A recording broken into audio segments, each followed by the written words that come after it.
so to resolve the Israel-Palestine conflict through its foreign and security policy instrument. Atteignent la Terre. Une tempête de niveau 4 sur 5 a été observée dans la nuit de mardi à mercredi et la NOAA s'attend à une possible tempête de même niveau jeudi après une nouvelle éruption solaire. La nuit passée, de nombreux Américains... So this intervention critically examines the European Union's failure to uphold its obligations under international law in response to Israel's genocide or war in Gaza through the lens of three pivotal legal developments. Over the decades, the European Union has sought to resolve the Israel-Palestine conflict through its foreign and security policy instruments with the two-state solution. So I'm switching the mic, says the speaker.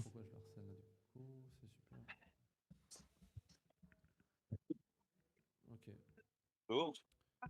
Je sais pas. Est-ce que, Héloïse, est-ce que tu peux demander à Lucas s'il est en train de faire des niveaux de son parce que je sais pas, ça l'harcèle un petit peu de ton côté. Vers le français. Ouais, donc vous faites le relais du français vers l'arabe. Non, mais là c'est bon, ça va. Je rappelle juste. Donc vous allez travailler là, on est. Je sais pas sur quel canal. On va s'entendre les uns les autres. C'est pas. Vous allez pas travailler tout le temps en arabe. Non, juste l'intervention. Donc je continue. Donc, au moment de cette intervention-là, peut-être, Nada pourra prendre ma place pour prendre le canal directement et travailler. Attendez, oui. Quand on fait ça, c'est-à-dire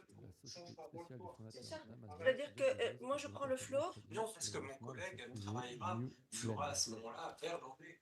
En 1859. Oui, mais en fait, moi, je peux attribuer les rôles en avance. Donc, toi, français, anglais. Ah oui, c'est vrai, c'est vrai.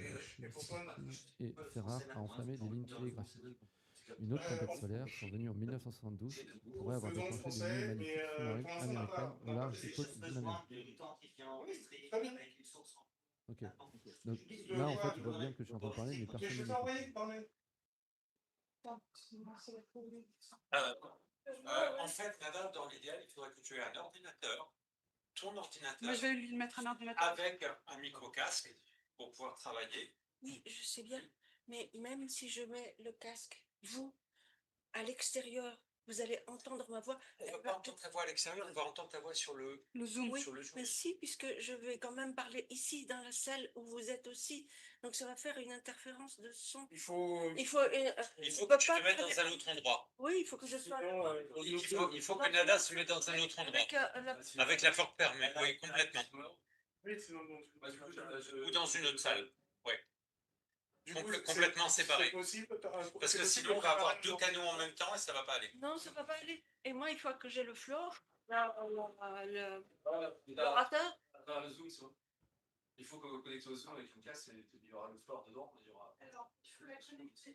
Alors le Zoom, si jamais ça ne marche pas, il faut qu'il y ait quelqu'un près de moi parce que si jamais ça déconne, pardon pour la familiarité de l'expression, ça c'est mort. Hein. Si, il a été créé, on est tous mobilisés. Oui, mais il faut que là où je suis isolée, il y ait quelqu'un. Il n'y aura pas quelqu'un qui sera 100% avec vous, mais voilà. on va faire sorte que je puisse l'appeler parce que s'il y a que ça s'interrompe, que le Zoom, je sais pas quoi, que je touche un truc. On le sait, on saura tout de suite, on viendra vous voir. On sera directement. Je suis connecté si on peut rester sur quel site. Entendu. Donc, bonjour. Vous faites à partir de ma traduction.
Donc, je suis dans la salle et je suis en fait finalement dans la configuration d'un speaker qui va démarrer la keynote.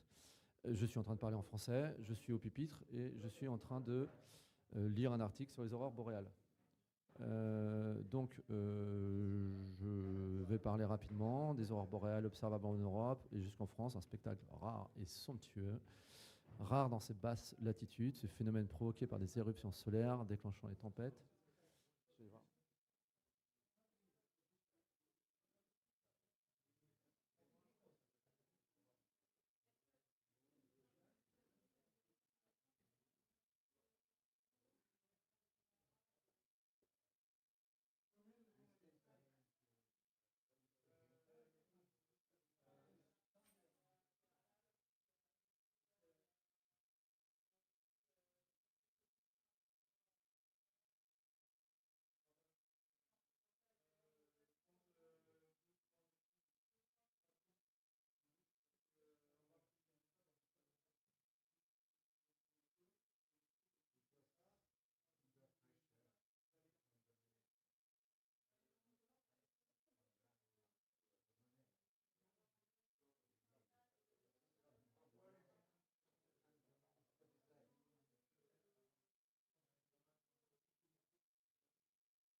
Ok, donc là je suis en train de parler français. Je suis sur l'ouverture de la keynote. Quelques portes ont été ouvertes pour des journalistes. Donc là, en principe, c'est censé monitorer et est censé recevoir mon son sur le français, sur le restream français. Si tu ne le reçois pas, check bien que parfois, il y a sur le player de preview sur restream, il est muté, le petit bouton de son. Donc rare dans ces basses latitudes, ce phénomène provoqué par des éruptions solaires déclenchant des tempêtes géomagnétiques lorsqu'elles atteignent la Terre pourrait s'illuminer. Van, est-ce que tu peux me faire un signe? Est-ce que ouais. Donc est-ce qu'il m'entend? Van, il m'entend ou quoi du coup? Je voudrais monter juste voir la traductrice. Ouais, ok, ça marche.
Bonsoir, bonjour, excusez-moi. S'il vous plaît, ceux qui sont restés debout, malheureusement, ils peuvent aller au fond de la salle parce que ça gêne la transmission en direct sur laquelle on compte beaucoup. So good morning to all of you and a very warm welcome.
As a result of significant pressures perfectly identified, our events has been cancelled at Collège de France, and what can come across as an act of censorship and an attack to freedom of expression has resulted in much emotions in France and abroad.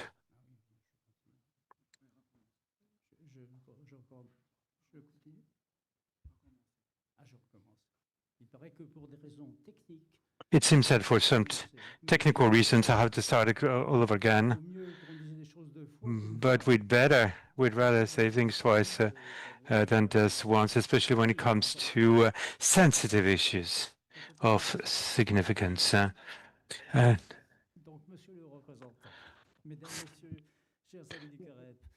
So dear ladies and gentlemen, dear colleagues, dear friends, organizing this colloquium by the chair of contemporary of the Arab world had been planned a long time ago. It has been subject to surprising and unjustifiable criticism, as well as a campaign of disparagement organized by the press of some media outlets and organizations. These criticisms have been relayed and amplified by a social network with a rare degree of violence. Following perfectly identified pressure, our colloquium has been cancelled by the administrator of the Collège de France, and we can just regret that, and that's it construed to an act of censorship, which has resulted in astonishment and tensions both in France and abroad. If I refer to the articles published in Le Monde, this is an unprecedented attack against academics, and nevertheless, this colloquium is here. I would like to pay tribute to Professor Laurence, professor at Collège de France, for developing a major body of work on the Middle East. He has been subject to a particularly personal attack, infamous attack, but his being here reflects our friendships and unity here. I would like to condemn and the misconstrued and misleading attacks. I would like to extend my thanks to academics, researchers of high caliber that will address us today and tomorrow, coming from the universities in France and beyond the borders of France, sharing their expertise and views. I would like to extend my thanks to the participants, your good selves, in persons as well as through video conference links, who will be with us throughout these 2 days. I would like to extend my thanks to the team of CAREP and for reacting with much calm to this disparaging campaign. And I would like to pay tribute to the researchers and university chairs, as well as the Ligue des Droits de l'Homme, the League of Human Rights. And it is essential for this colloquium to take place, reaffirming our academic freedom and our attachment to the freedom of expression now. So I wish you a very fruitful event over these next 2 days of reflection. Thank you very much indeed.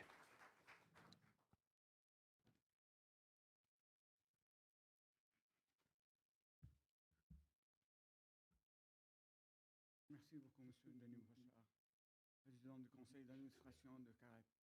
You missed Monsieur le ministre, Bouchard. Monsieur le représentant de l'Union européenne. Dear ministers, these representatives of the European Union, dear friends, I would like to extend my warm thanks for your attendance here today on the occasion of our 6th annual conference that is now taking place here within the opposite of CAREP. In 2000, well, allow me to begin my speech with a memory that remains etched in my mind. In 2002 in Aleppo, I was organizing a scientific symposium on religious thought and its reform in the Islamic world. It was a time when authoritarian power was at its peak, when people's breath was monitored even more closely than their ideas. And yet, the symposium took place. It was not banned. Security agents came, sat in the room, took notes, asked questions, wrote their reports, but no one prevented the conference from taking place before it began. How ironic. In a country where everything was forbidden, a meeting on thoughts and reform was able to take place. Today, more than 20 years later, we're in Paris. Yes, in Paris, the city of light, the capital of freedom, the symbol of human rights and critical reason. And it is here that we are forbidden from holding a scientific conference on Palestine and Europe. It would seem that in France in 2025, some people imagine research to be a televised debate, where votes are counted to determine a winner. They have failed to understand that science doesn't seek a balance between opinions, but the truth, and that knowledge does not need political authorization, but intellectual courage. In France, which invented the separation of powers, we are returning to a dependence that is strangely reminiscent of republics of fear. The decision to cancel this conference just before a long weekend, followed by a public holiday, is not insignificant. And it is difficult not to see it as an attempt to silence researchers working on Palestine. But we do not wish to remain silent. Thanks to the hard work of the Arab Center team, thanks to the support of numerous researchers, teachers, and students in France and elsewhere, and thanks to the thousands of signatories of the protest statements, we are here today. We think, we debate, we speak. We are criticized for not being neutral. Well, let me say this clearly. Neutrality in the face of injustice is not a virtue, it is a weakness. Neutrality in the face of oppression is not science, it is complicity. The true researcher is not neutral in the face of truth. He is faithful to it out of conscience and responsibility. We're not defending a simple cause, but the very meaning of the university. The right to think without supervision, to discuss without permission, to seek without fear. Those who wanted to ban this conference thought they could silence us. But banning does not kill an idea. It makes it even more alive. Every ban is, in reality, an admission of fear. And those who fear debate are those who no longer have confidence in their own arguments. Welcome to all to this meeting that we want to be a space for reflection, not a platform. Welcome to the Arab Center for Research and Policy Studies in this Paris that we love, this Paris that we want to remain faithful to its Enlightenment heritage, unfettered by pressure from the far right or Twitter storms. We're gathered here today and tomorrow to talk about Palestine, but also about Europe, freedom, and the very meaning of academic discourse. Symposiums can be banned, but questions cannot. Rooms can be monitored, but minds cannot be controlled. Thank you to everyone, to the speakers who made the trip despite the turmoil and uncertainties, to all those who opened their spaces to allow this event to be broadcast, and to those who are listening to us and who still believe that free knowledge is the last thing that cannot be defeated. Thank you.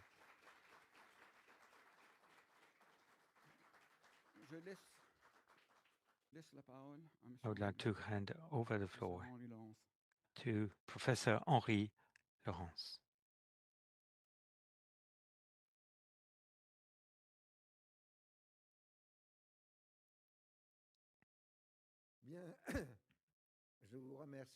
Well, I'd like to extend my thanks for joining us today. I'd like to start considerably worsening my case because in 2003 I co-hosted a colloquium with an intellectual group of researchers in Beirut, and my paper focused on Europe and Palestine. So I had a full room filled with activists. And I explained during this presentations all the vagaries that Europe had been involved in. And I address the audience with Mr. Belkacem. And now you want for us to, move along. And it really reflects the ambiguity of this discourse. Because on the one hand, we have anti-colonial discourse going on, whilst on the other side, we need international contributions to try and move forward on this type of subject matter. But I'll focus on the period prior to the colloquium. Very few of us are here born in the 19th century, so I'd like to define the words and with focus on the language. Well, the very term Europe has multiple definitions to it across history. It can be a Phoenician princess, and so seer from the Middle East region, from Palestine more specifically.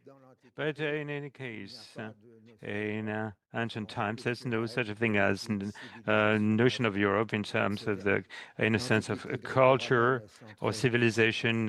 The Greco-Roman ancient times is focused on the Mediterranean and all the banks of the Mediterranean. Sea participated in this whole entity, in this whole body, and then when the then Mediterranean was split from the west to the east, not between the north and the south. It was said that Europe was born out of the Carolingian Europe following the Muslim conquest and with Pierre and Charlemagne.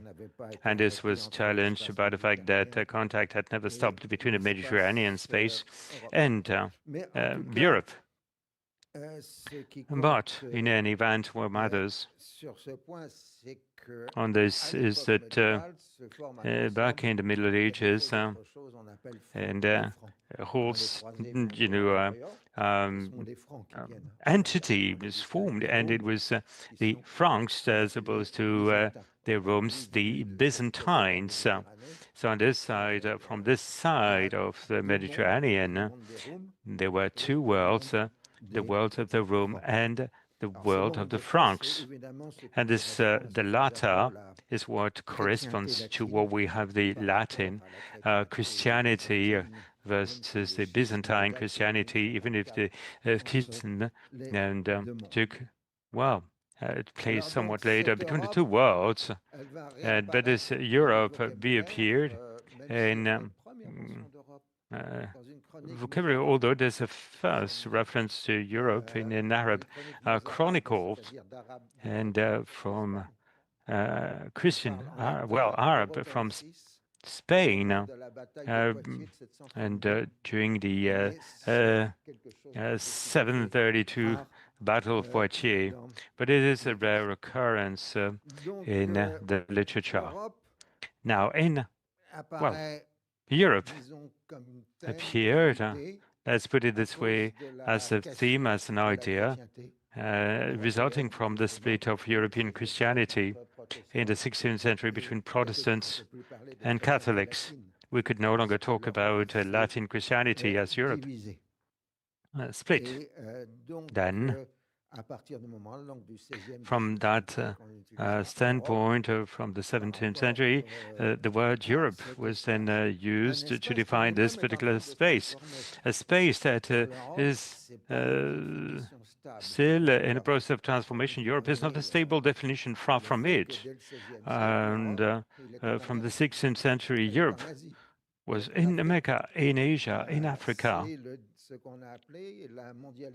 This is what was called the Iberic globalization of Spain and Portugal, and following with the French and Dutch globalization later on from the 17th century onwards. So talking about Europe, although it spreads over several continents, is poses a major issue. And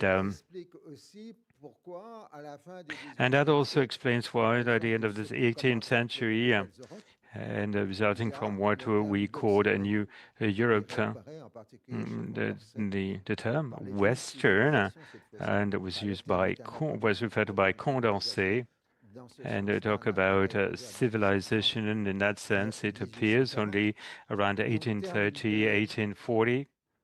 So a term that can be referred to as a civilization from an anachronical standpoint with Condorcet, and the overarching idea is that Europe is a driver of progress in the world, that other non-European societies should align on Europe.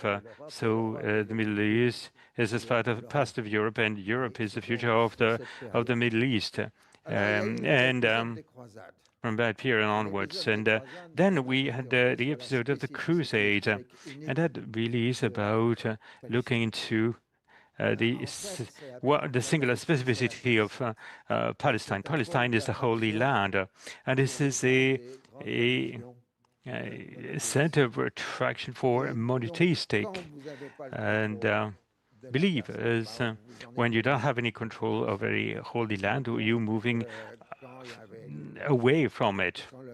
So when the Roman one was not converted to Christianity, Christians would refer to as the celestial Jerusalem, because they could not have a hold on the terrestrial Jerusalem. And then they rushed towards it later on, then the Arab conquest, the Islamization of Palestine. And that has been related in the Israelite and Judaism text, which is very specific to Palestine, Muslim Palestine, a term very much used by the Umayyad in the Umayyads period. And it is then when the Franks and Europe had military resources to come to Palestine that they started to develop an interest in Palestine. And it is that was what happened with the Crusade, and when the Mamluk reconquest, and what happened with the Ottomans. And Europe started to move away from Palestine again. And, obviously you have the Christian holy places. And when Crusaders left, they left on the Catholics, what we call the Holy Land Custodites, with the Dominicans, held by Dominicans. marching the holy sites for the accounts of the Franc powers. And then in 1517, 1518, when the Ottomans came around, I took with them Armenians and Orthodox. And so there's war took place between Armenians, Orthodox, and Catholics for the purpose of controlling holy sites and European powers, and took a position of as protectors of Catholics. Then, so what happened at the end of the 18th century is absolutely essential to understand what happened next. What we refer to as, anachronically speaking, because the term dates back to 1832, as the Eastern Question.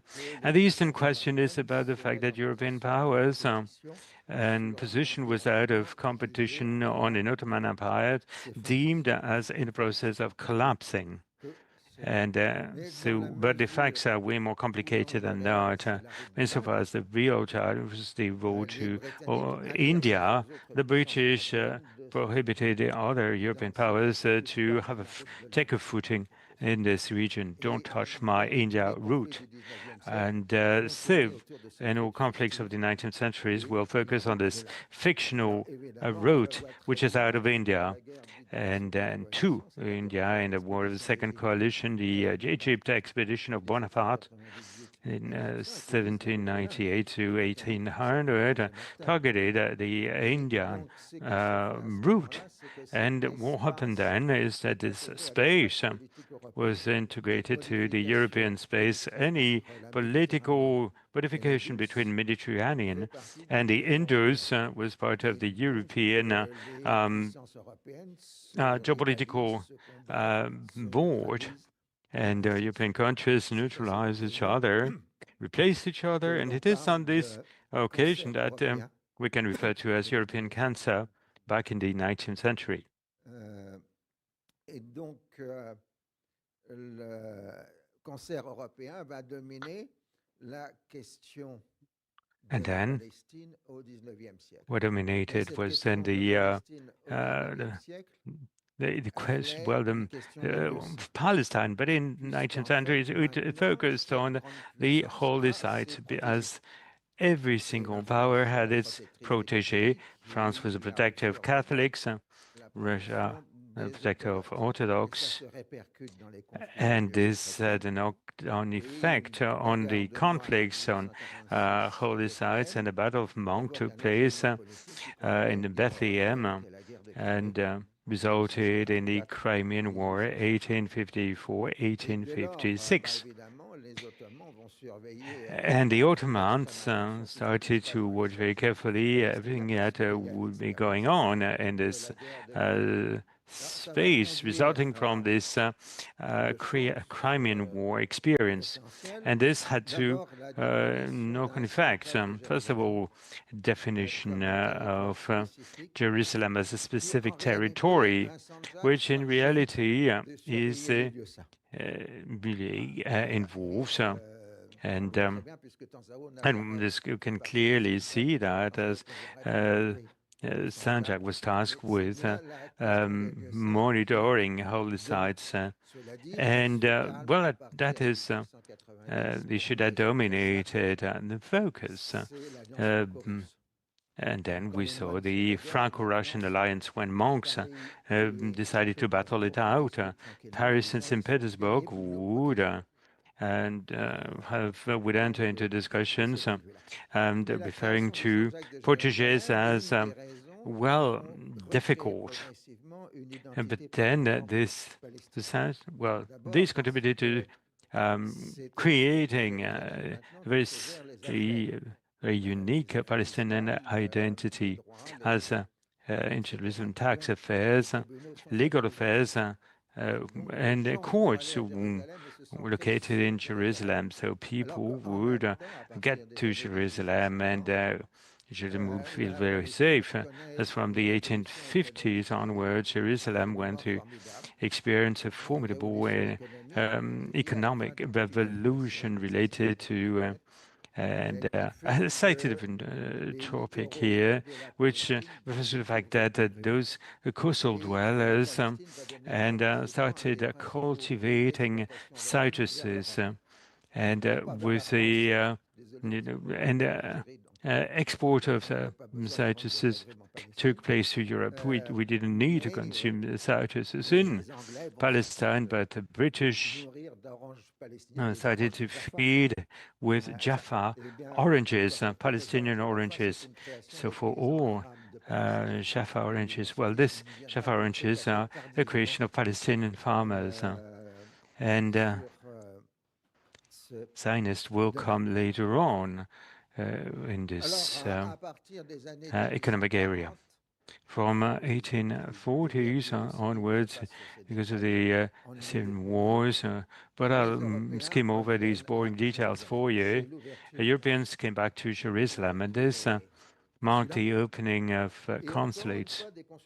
And once again, consulates were involved in the war around holy sites of France. Great Britain created consulates.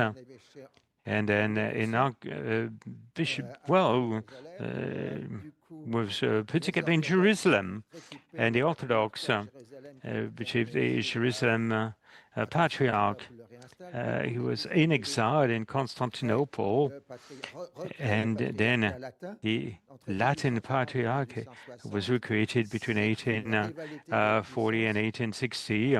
We saw a rivalry of powers within religious systems or religious systems driven by religious beliefs, and Christian powers beyond that developed in the Vagetism, a construction galore of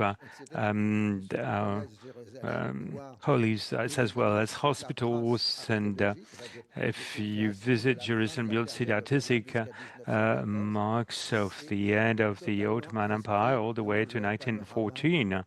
And this falls within the landscape of the Holy City. And so it is in this framework that the Zionist movement came about. It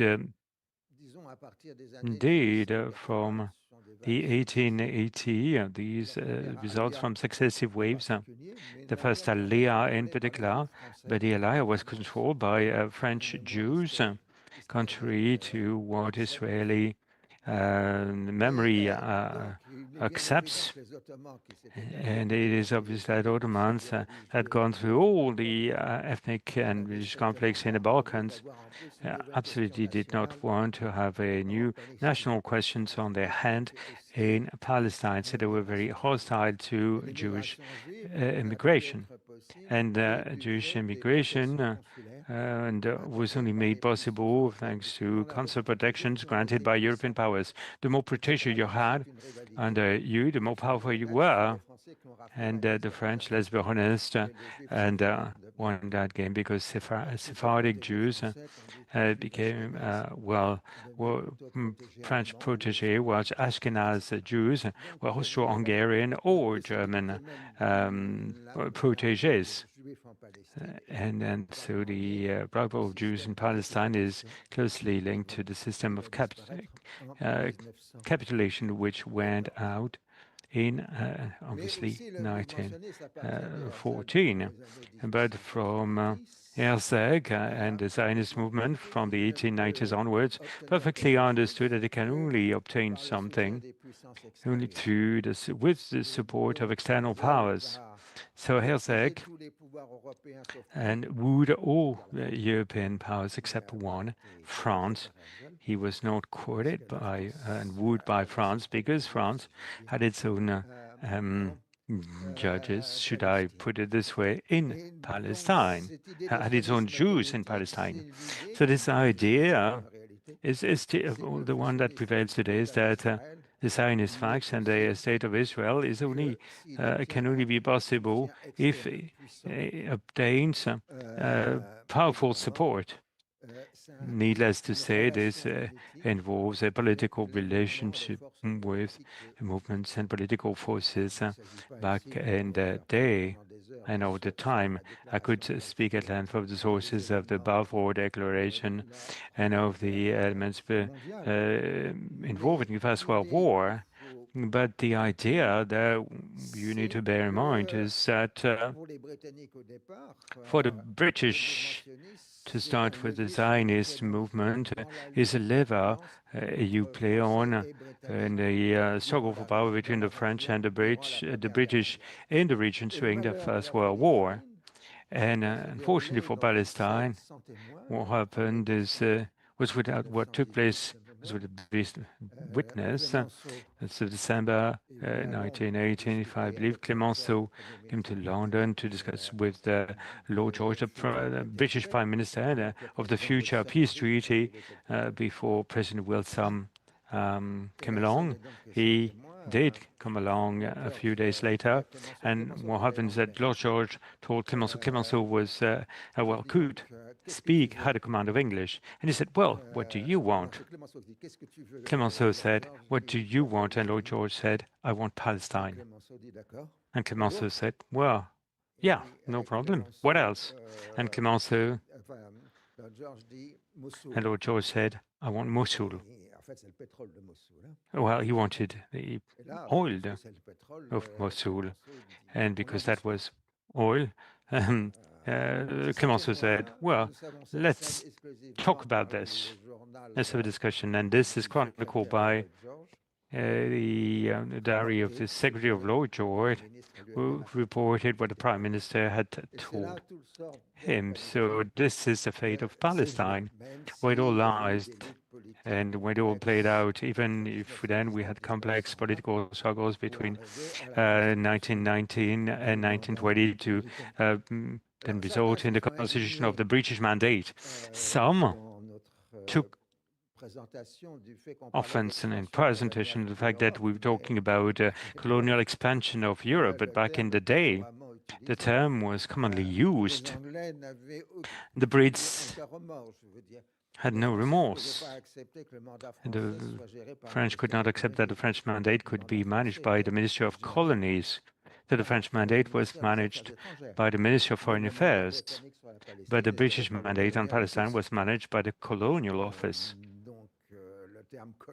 So the term colonial was there, and Jewish institution of colonization was referred to as the Jewish Colonization Association. Between two wars, the term colony colonization was commonly used in Zionist institution discourse. If we look at the interviews of Zionist leaders between the two wars and the British leaders, and we can well have an analogy between what happened in Kenya. We need to put the indigenous population, and their, in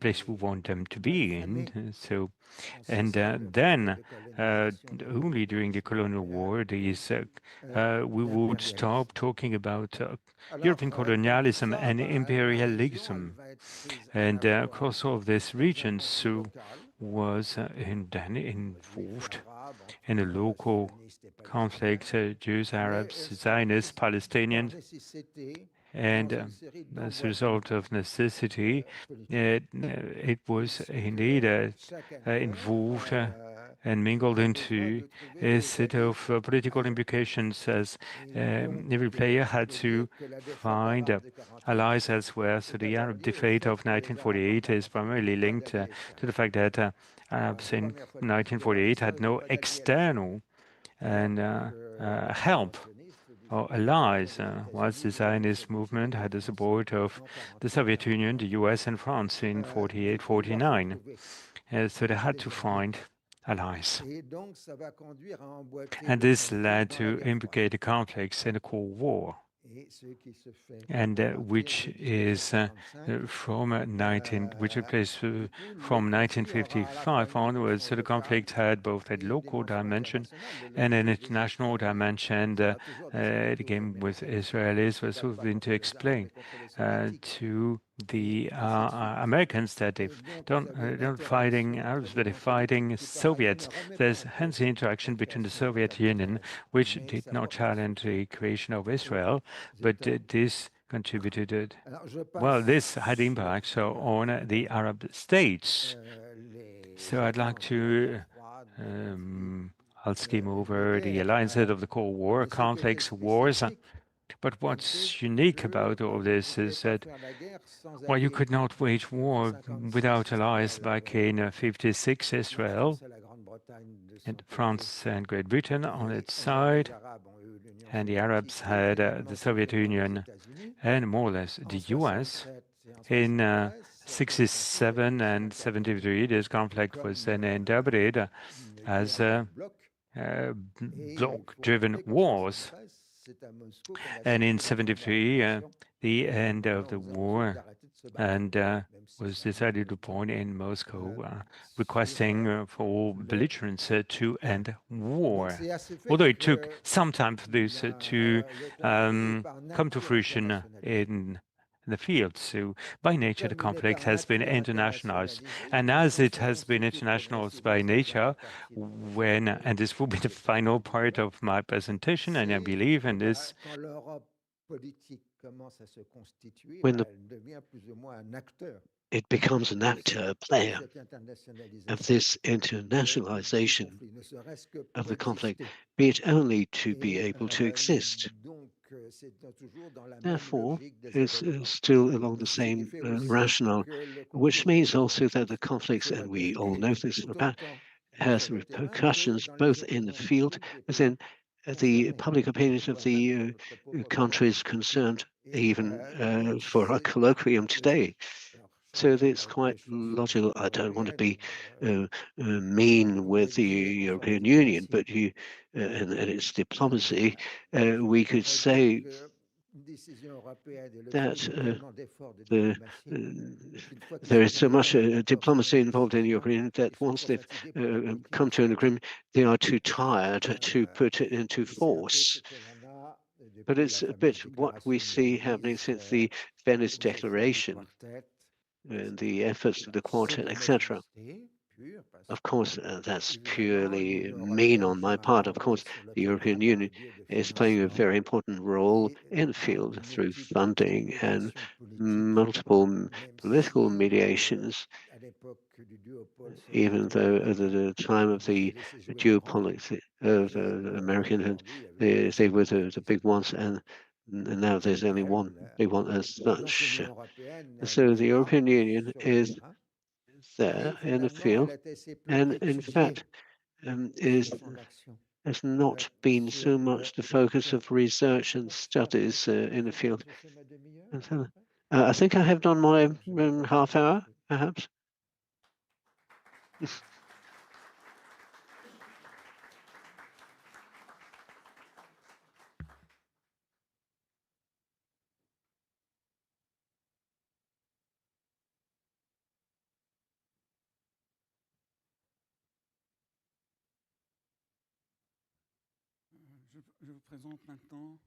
So let me introduce you, Mr.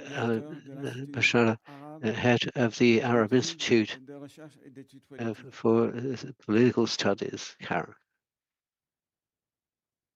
The presentation may. I'm very happy to be here. Even under these circumstances, I decided to leave talking about this last incident in the Collège de France to my French friends, and to stick to the text that I wrote a week ago concerning Palestine, or Europe and Palestine, as an opening for this conference, and not changing even one word because of what happened the last few days. And I'm sticking to the text because I don't want anything to be misinterpreted or misquoted. It's there even in English and French. So it can be, anybody can take it. I will, as decided by the center here in Paris, I will continue in Arabic.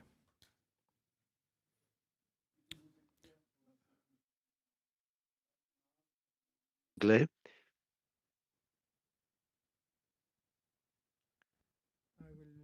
talk directly about the subject, Palestine and Europe. Okay. So many people know Arabic here. Very good. Really feel at home. Okay.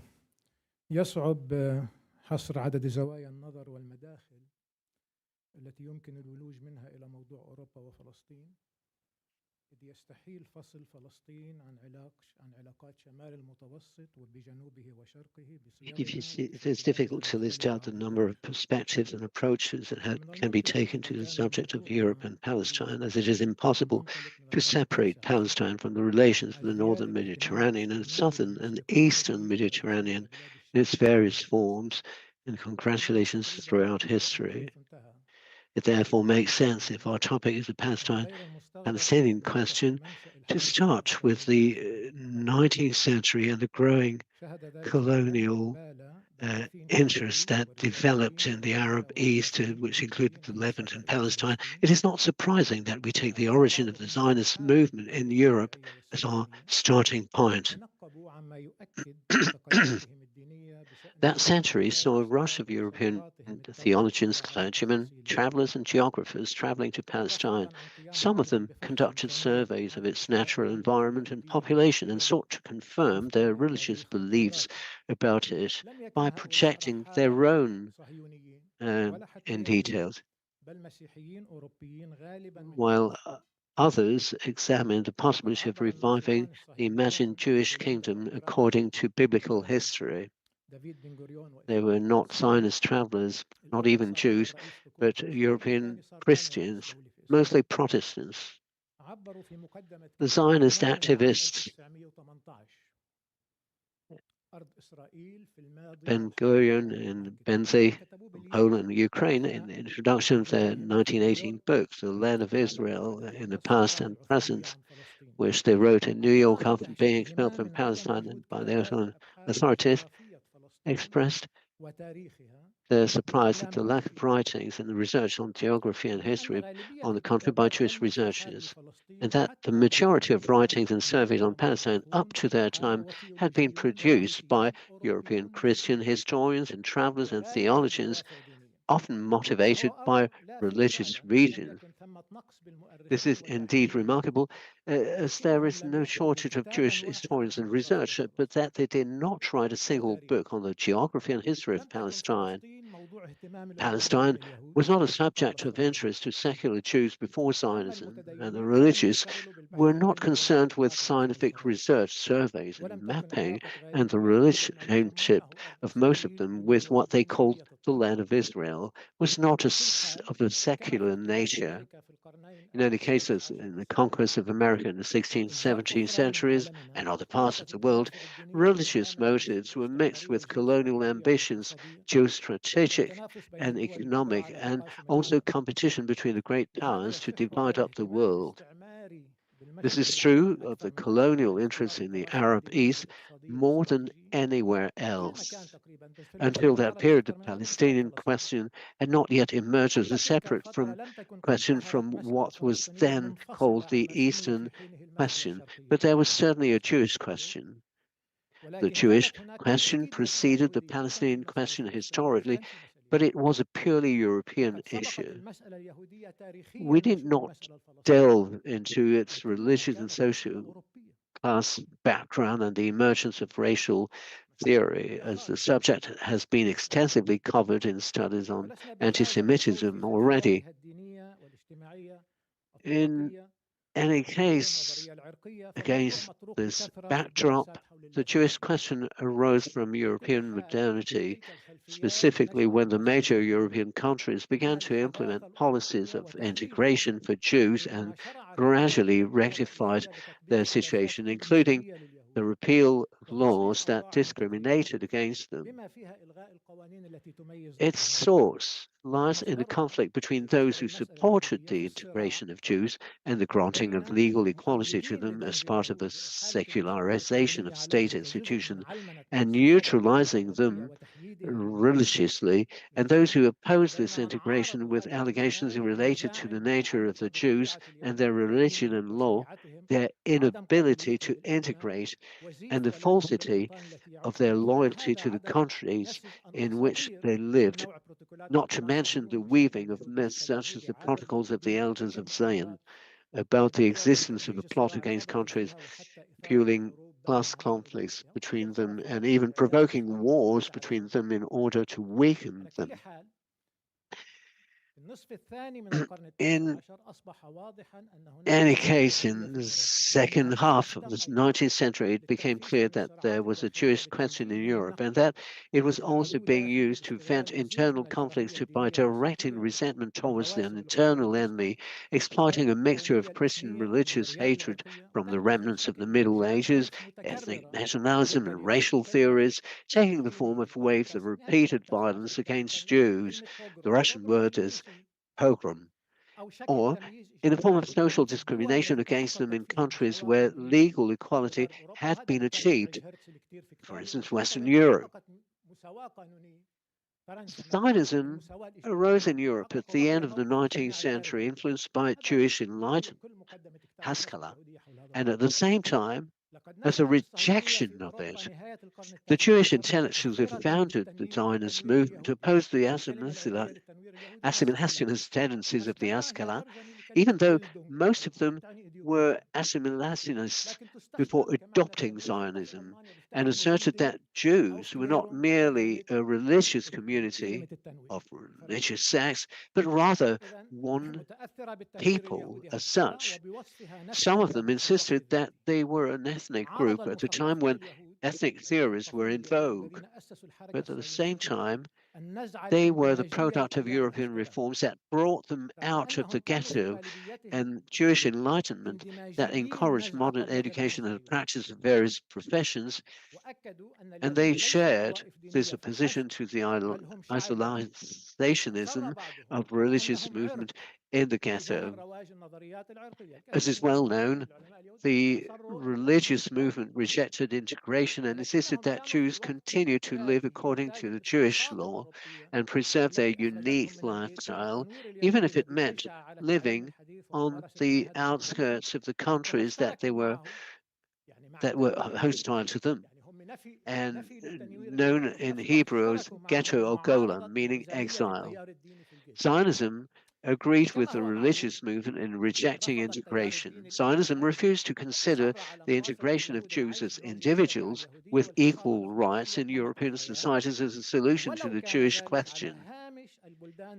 However, unlike the religious movement, it called for integration into European civilization by establishing a nation state like other European countries as the only way to solve the Jewish question, but outside Europe through involvement in European colonial projects. The Zionist movement's vision of its main mission and historical function can be summarized as what we might call in our time nation building through the creation of a state by transforming the Jews from mere religious communities led by clerics who consider exile to be divine punishment and await divine salvation with the coming of the Messiah into a national community, even if it was united only by religion in the absence of a common language and culture, and making up for the loss of a common land by nationalizing the religious longing for Palestine as the biblical land of Israel. That is, transforming it into a national longing in the quest to establish a nation state like those in Europe.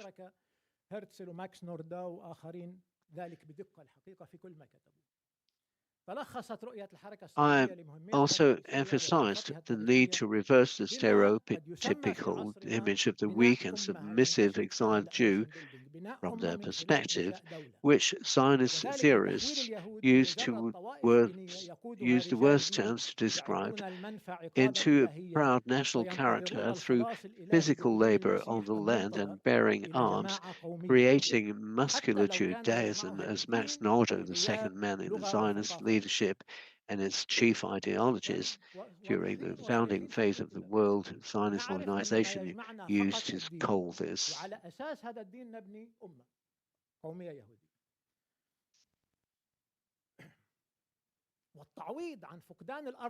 This is where the first conflicts arose between Zionism and three Jewish currents hostile to it.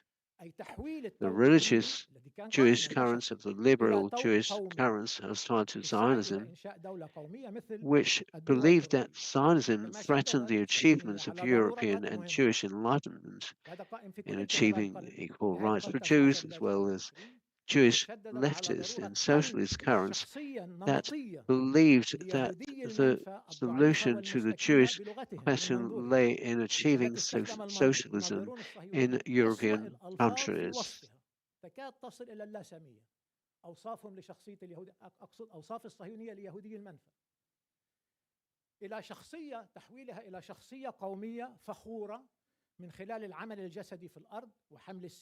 With the emergence of Zionism, Jewish hostility towards Zionism arose. The conflict was existential as it revolved around the definition of Judaism.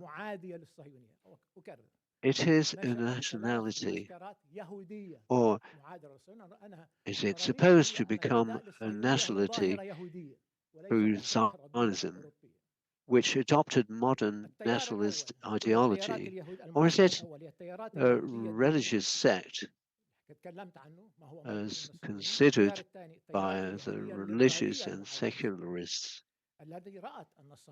each from their own perspectives?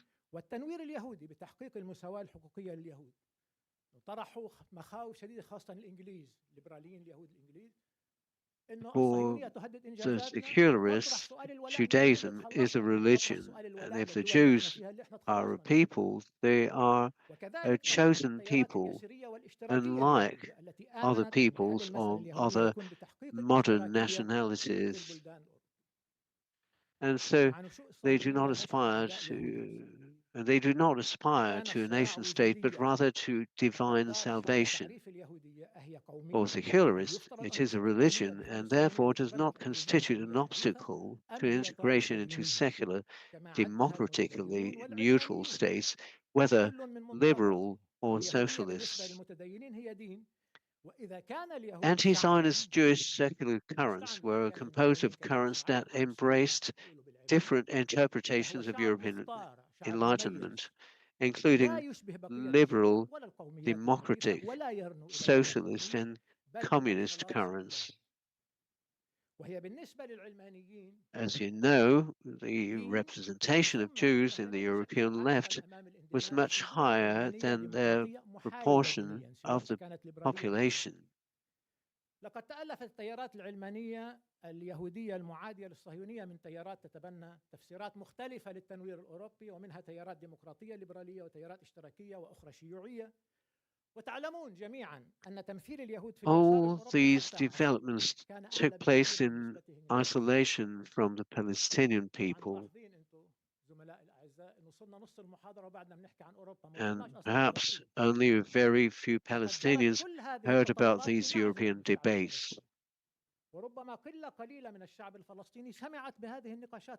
The Palestinian people at that time were not hostile to Zionism, nor were the European peoples actually hostile to Zionism. Hostility to Zionism was a Jewish phenomenon because the conflict with Zionism revolved around the definition of Jewishness and the integration of Jews. There is no theoretical or historical connection between hostility to Semitism and hostility to Zionism. Historically, anti-Semitism in Europe is much older than hostility towards Zionism, and Europeans are hostile who are hostile towards Jews for religious or ethnic reasons or because of economic competition do not care whether a Jew is Zionist or not. As for the Palestinians, the original inhabitants of the country who began to emerge as a people undergoing a process of modernization and urbanization and developing national aspirations, they did not oppose Zionist settlements in Palestine because of hostility towards Jews, nor because of differences over the definition of Judaism after the emergence of Zionism, but because of suspicion about the intention and ambitions of the settlers. This suspicion was soon confirmed by the certainty that the goal of the settlement was to establish a Jewish state in Palestine. It did not occur to the early leaders of the Zionist movement to accuse the Palestinians of anti-Semitism. Never did it. I had to read all the writings in 6 volumes, and I saw that none accused the Palestinians of being anti-Semitic. It never came to their mind. Vladimir Jabotinsky, leader of its right wing, wrote in 2 articles in 1923 entitled The Iron Wall and The Moral Theory of the Iron Wall. He wrote that it was natural for Arabs, like any people with dignity, to reject settlement on their land, and that therefore force alone was the means to persuade them to accept settlement and surrender the establishment of a Jewish state on their to the establishment of a Jewish state on their land. So we have force is necessary, is indispensable, therefore. And the Zionist left. As for the accusing Arabs of anti-Semitism, this emerged after the establishment of Israel as part of an official propaganda strategy, or what is known as propaganda. It spread during the preparations for the 1977 war and afterwards. And there were accusations Israel in general of anti-Semitism and were said to be a part of the official Israeli propaganda. According to Azrael's memoirs and his speeches at the Zionists and conferences themselves, one of the most important arguments in persuading the European regime to support the Zionist project of establishing a national homeland for Jews outside Europe, especially in Palestine, was to tempt them with a relief of Europe from the Jewish question, which generates conflicts and contributes to Jews joining radical movements that threaten stability in European countries. All their discussions revolved around that. Some European leaders in the 19th century were convinced by Herzl's arguments, but they were not enthusiastic about implementation for practical reasons, such as conflicts and the lack of confidence in the feasibility of the Zionist project or other factors. This did not prevent the movement from organizing and establishing institutions that were beginning to settle in Palestine. However, the entire project would not have been viable, let alone successful, had it not been for 2 major global shifts. In spite of all the efforts that they deployed, they could not, it would not have been possible without this. And when global, I mean European at that time. The first event is the defeat of the Ottoman Empire in the World War I, the Franco-British agreement to divide the Arab East, this Henri Laurence mentioned earlier, Britain's agreement to cooperate in establishing a national homeland for the Jews in Palestine, and the British government's choice of a Zionist High Commissioner with his Zionism Commission, the adoption of the Balfour Declaration, and the second event is World War II and the Nazi Holocaust. Despite all the organization and institutionalization endeavors made by Jewish settlers with backgrounds in political parties and trade union and other activities in their countries of origin, and despite the emergence of an organized Jewish population, the issue of within Palestine with institutions ranging from a settlement bank to institutions for purchasing and seizing Arab land, such as the Karen Kaimeth and the organization of settlement guards, starting with the Hashomer organization and ending with the Haganah organization, which became the nucleus of the Israeli army and two universities, and the trade union federation represented by the Istatut. The project did not succeed and could not succeed with gradual development. In spite of all this, the project failed, and it could not succeed through a gradual evolution. It was not possible.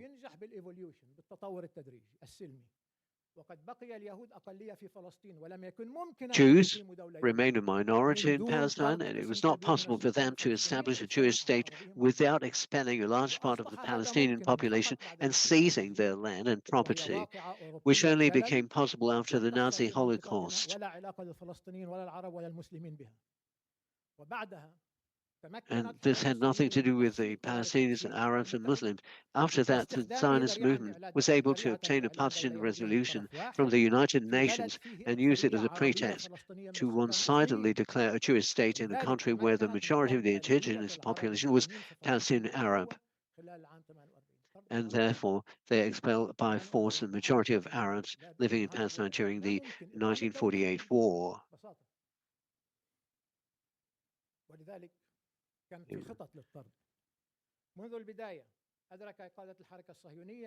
And the leaders of the Zionist movement understood that it was not possible to create a state in Palestine without the support of several European states.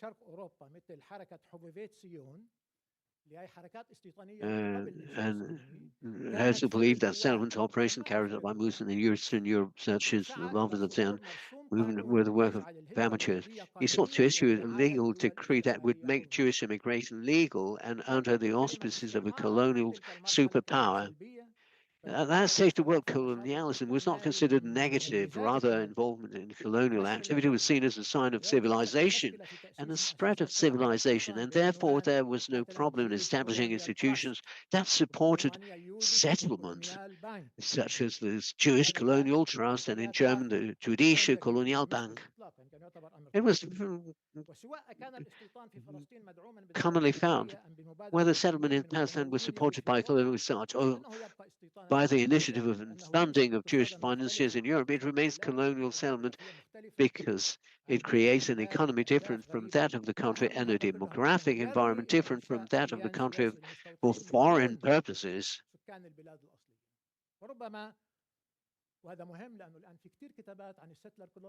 This was at the exclusion of the local population. I would like to underline the fact that, and many researchers have said this, Israel has no problem by being considered a political entity. It has joining the club of countries such as the United States, Canada, Australia, New Zealand, quite the contrary. It has reached such a level of self-confidence that they are ready to admit this history of theft and plunder, content with emphasizing Israel's historical religious connection, which has transformed the Torah into a real estate and political document. This confusion between the religion and politics, this religion fundamentalism, doesn't seem to bother any of the secular leaders in the West. Recent documents issued by the world's largest democracy, known as the Deal of the Century, are replete with religious and biblical terminology. They discuss the justification for the creation of Israel, stating that the land of Israel and Jerusalem are the promised land, and that Jerusalem is the eternal capital of the Jewish people.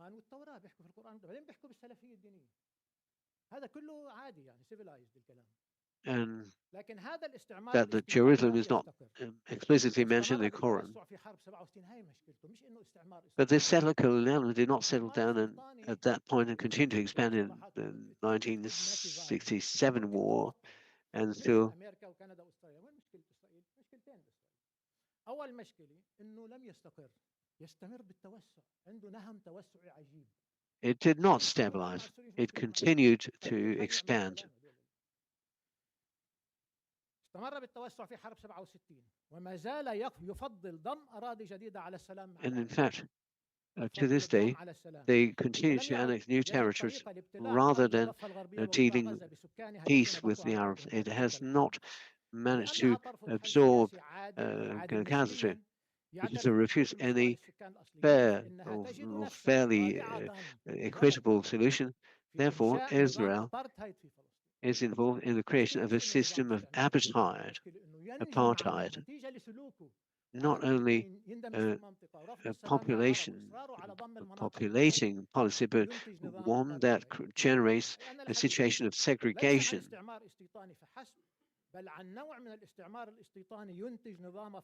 So it's a colonization that generates an apartheid system. And there are different currents that justify the apartheid, others that negate this. But in any case, they refuse the creation of a Palestinian state. They refuse that the Palestinians living in this region to be eligible for equal rights.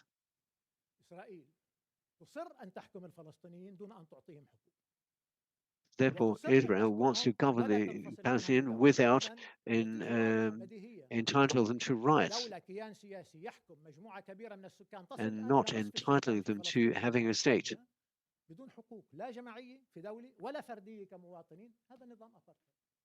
So neither individual rights nor collective rights. Europe has no objection to dealing with this reality of apartheid. You can't deny it. The European Union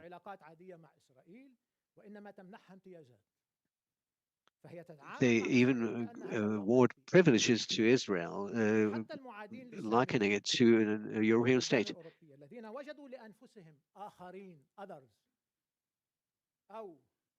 They have found a new other outside the Jews to hate within their countries, and you know who I mean. They treat Israel as if it was the European countries. And they even make alliances with Israel as a state. So it's a European state, but outside the borders of Europe. So the Jewish question has been exported to where it did not exist, namely to the Arab and Islamic world and Islamic and Arab world. To avoid many misunderstandings, the Jews of the East did not live in a paradise of tolerance, and they suffered in many periods, as did all minorities, from discrimination, but not as Jews, but as non-Muslims. The Jewish question is not being mentally replaced.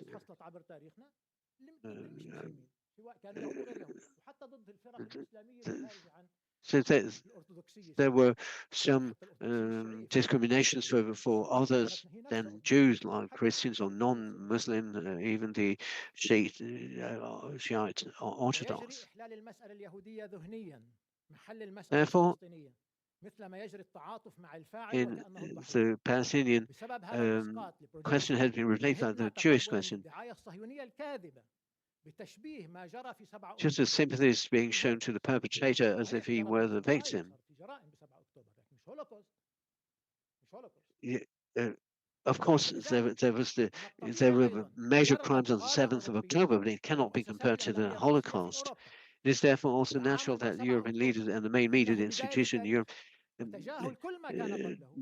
treat the 7th of October as the beginning of history and ignore everything that came before it, not just since the Balfour Declaration, but not just since the Nakba, not just since the 1967 occupation, but at the least since the imposition of a suffocating siege in Gaza when Israel launched its latest brutal war and exceeded the limits of what Europe considers a justified response in the name of self-defense against terrorism, moving from revenge against the local population to waging a war of extermination with political objectives related to regaining control of Gaza, expanding settlements in the West Bank and Judaization of Jerusalem in the shadow of the war, as well as exploiting the war to settle the regional scores in Lebanon and Syria, and establish new areas of influence for itself in the region.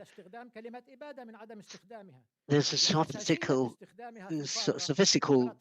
debate that ensued, not about what actually was happening, but about whether or not to use the word genocide and the sensitivity of its use on the continent where genocide has actually taken place. And so Israel continued to benefit from its monopoly on the role of victim in Europe, even as it bombed schools and hospitals and killed doctors, children, and journalists. The Gaza Strip has been besieged for 20 years with no prospect of a political solution in Palestine, and the continued expansion of settlements in the West Bank has continued.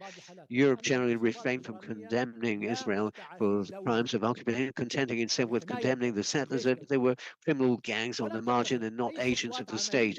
It took no practical steps against the establishment of an apartheid regime in Palestine. It did not even go so far as to side with the victim. Official Europe has remained allied with Israel, and the most it has achieved rhetorically is to strike a balance between the two sides, encourage moderates, condemn extremists, and use the terminology that obscures the reality of occupation, an occupying state, and the people living under occupation. This has been a convenient form of escapism, especially given the acceptance that the main role of the West in the Middle East since 1956 has been played by the United States. The image of the leaders standing behind Trump at the recent Sharm el-Sheikh meeting was the best representation of Europe's adoption of the role of assistant, appendage, or extra. It is standing behind the country that provides unconditional support to Israel, even adopts its theological language regarding Palestine now.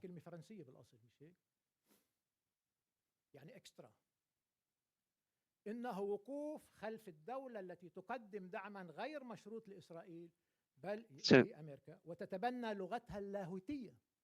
الولايات المتحدة تتبنى اللغة الثيولوجيكال، اللغة اللاهوتية لإسرائيل بشأن فلسطين. The language of the United States is mimicking the Israeli lingo. The atrocity of the Israeli war in Gaza have reached the point of embarrassing Israel's allies. That is why the end of the war has also entered the embarrassment. Things stopped at the need to maintain the ceasefire, and it became important to end the war, even if it meant accepting Israel's terms. The US president, who appears daily in the media, asserts that the ceasefire is holding despite Israeli violations, because Israeli violations are part of the ceasefire. And the president threatens Hamas with violating and responding to Israeli violations. Now the Arabs can be called upon to normalize relations with Israel and urged to welcome war criminals and heroes of genocide in their countries, and there is no talk of a just solution to the Palestinian issue.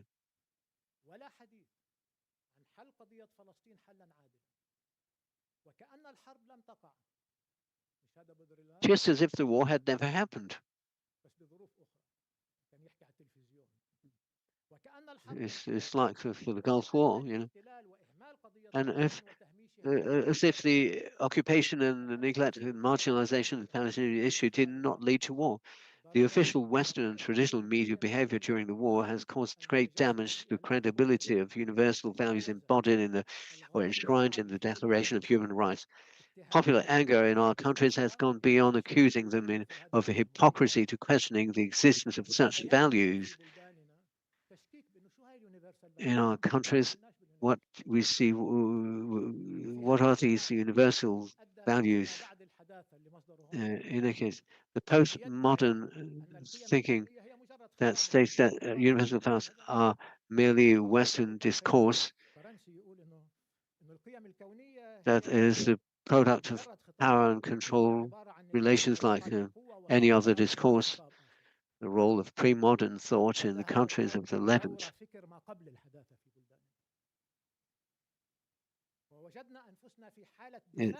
And we found or find ourselves defending the moral references among victims at the expense of the effort and time needed to expose the perpetrators and their accomplices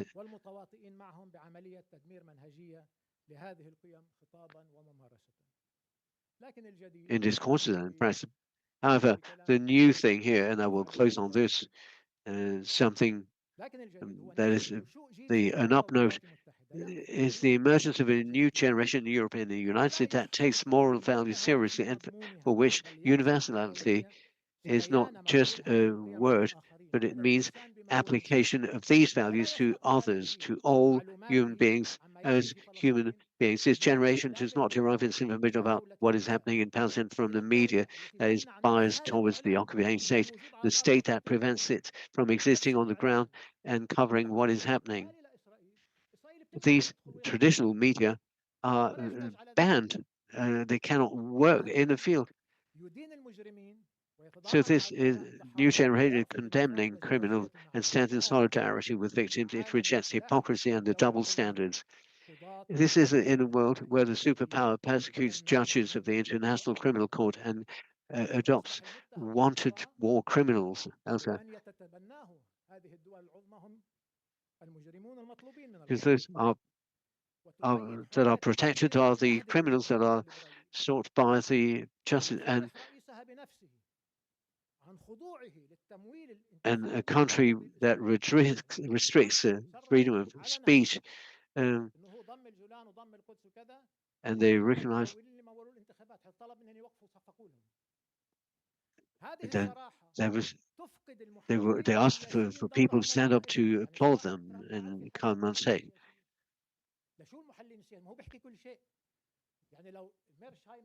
So he's so outspoken that political analysts are losing their role and function now. Never mind. Perhaps this man is getting old. I suppose we're talking about the US president. Perhaps it makes it more comfortable for analysts. So these young people now dare to make their voices heard in countries whose leaders flatter an American president whose character they know well, thereby encouraging him to indulge in his whims. What is also new is that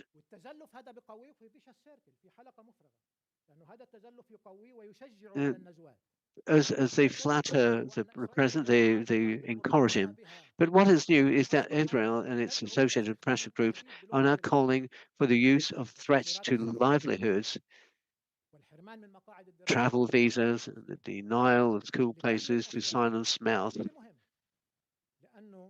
That's very important to bear in mind, because in the past, Israeli propaganda did not need such repressive measures to silence its critics, as its discourse was dominant in Europe and North America without needing to resort to suppressing freedom of expression.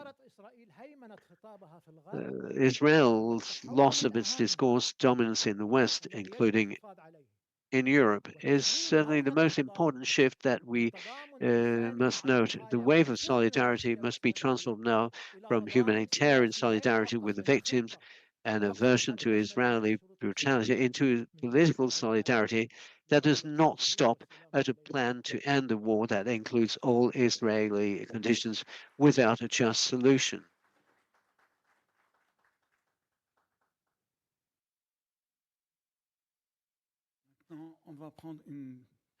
Let us now take a very short break. I will start with the first scientific session of our conference. Thank you.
Ouais.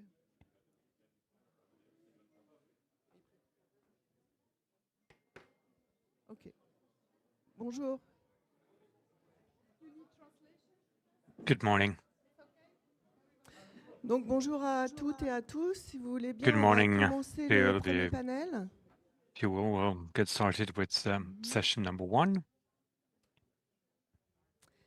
Donc,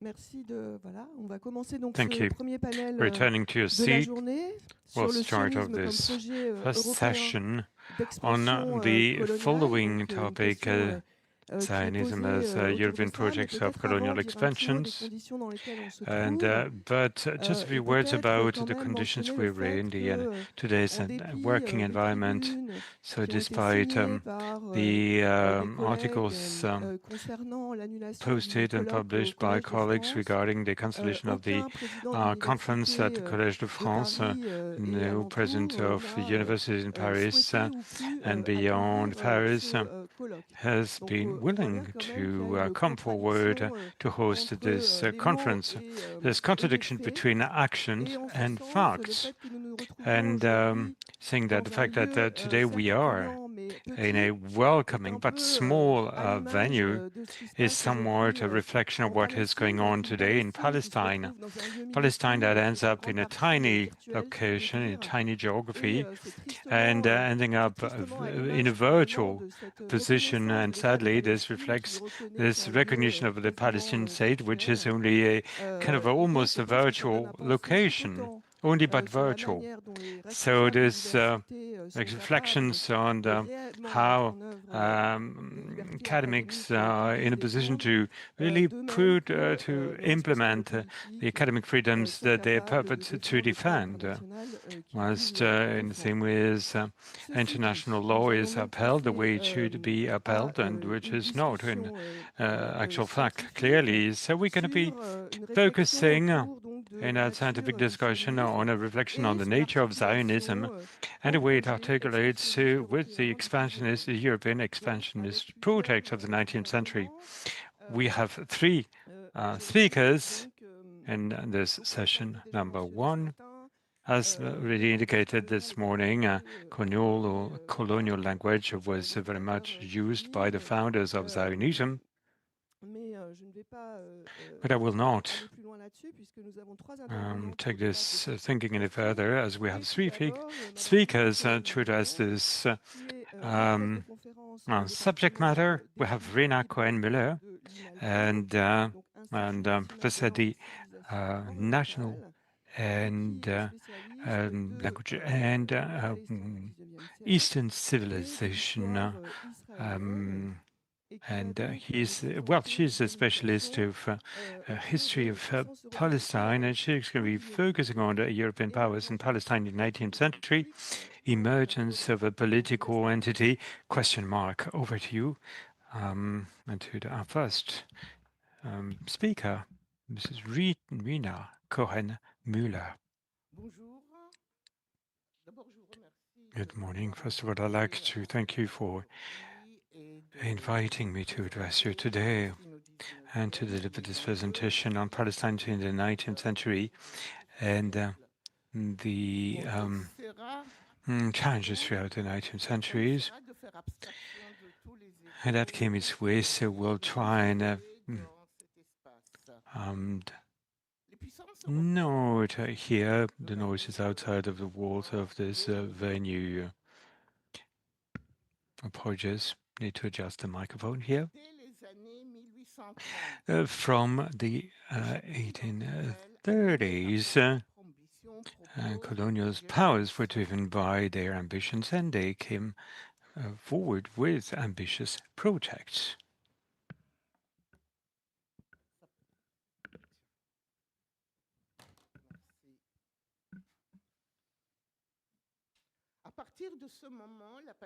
From that moment onwards, Palestine was a focus of special interest, obviously involving the holy sites.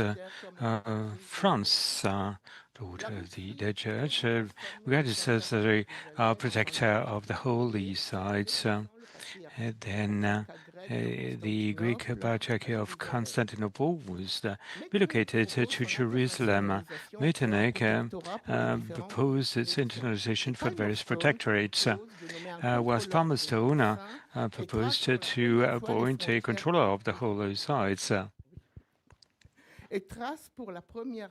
And treats for the first time the borders of the territory. It is in 1813, which will be the Sykes-Picot Agreement map.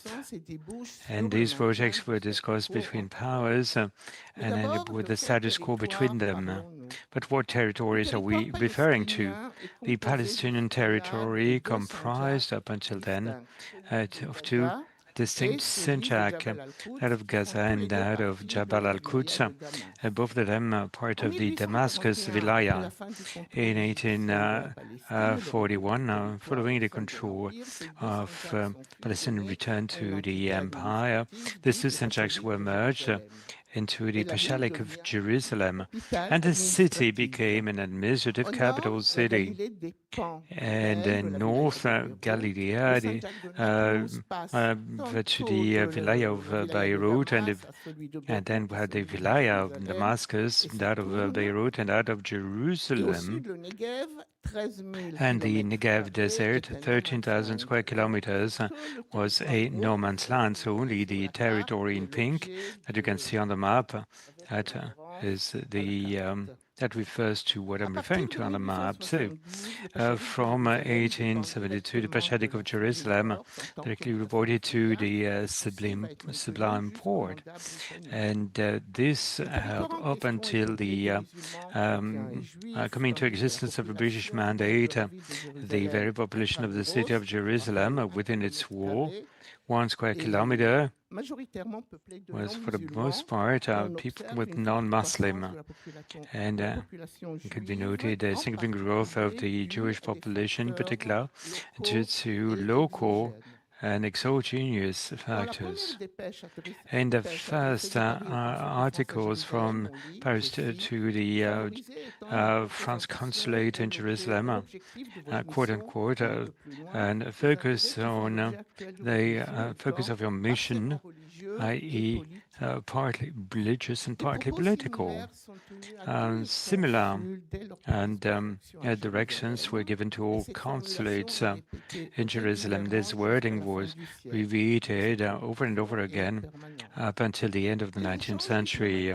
On an ongoing basis, diplomatic exchanges were on two levels. That driven by capitals and that driven by the Ministry of Foreign Affairs directions. Part of these discussions were focusing on the holy sites.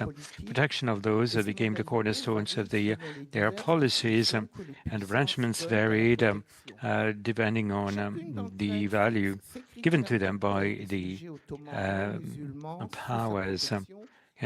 Criteria for non-Muslims and were set in stone, as well as the limits of every one of the communities, and participated to differentiated identities.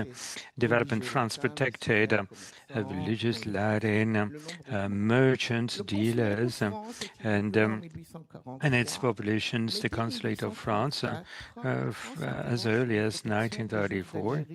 And it focused on the protection of Jews in Algeria on religious grounds to start with, despite the favorable opinion of the minister. The consulate took them in, otherwise London would have an opportunity to increase its number of protégés. But there's no Anglicans to protect. Was the British policy was driven by the conversion of Jews, drive to redemptions, and the British consulate and set about without having a community of believers, and Austria, as a Catholic and rival powers, and over the protection of holy sites with France, and set up representations in 1846 to protect Jews of Galicia and Hungary fleeing, and Europe, Russia protecting the largest population, the largest non-Muslim population, the Orthodox, set up a mission to defend its proteges in the face of, quote-unquote, the missionary Catholic Protestant attacks or onslaughts. The victory of Crimea, followed by the promulgation of the Ocho Mayo in 1846, got the province into a new phase, and marked by the focus of the powers to safeguard the integrity of their empire. Powers watched each other and so as to maintain the status quo on the holy sites as a primary focus of the exchanges. And whilst as early as 1841, the Central Ottoman powers undertook administrative establishment. European powers tried to get closer to the chiefs of the major clans. The strongmen ruling over the province, the Sublime Porte, and established the functions of the governors, restricting their powers to limited law enforcement and powers with no control over taxes, levies, and this happened at the expense of the local rulers. And beyond this, the frequent consular interventions within the development of the Basilic, well, the consuls went the way to use warlike tactics, and then came about the regulation of the protection of holy sites.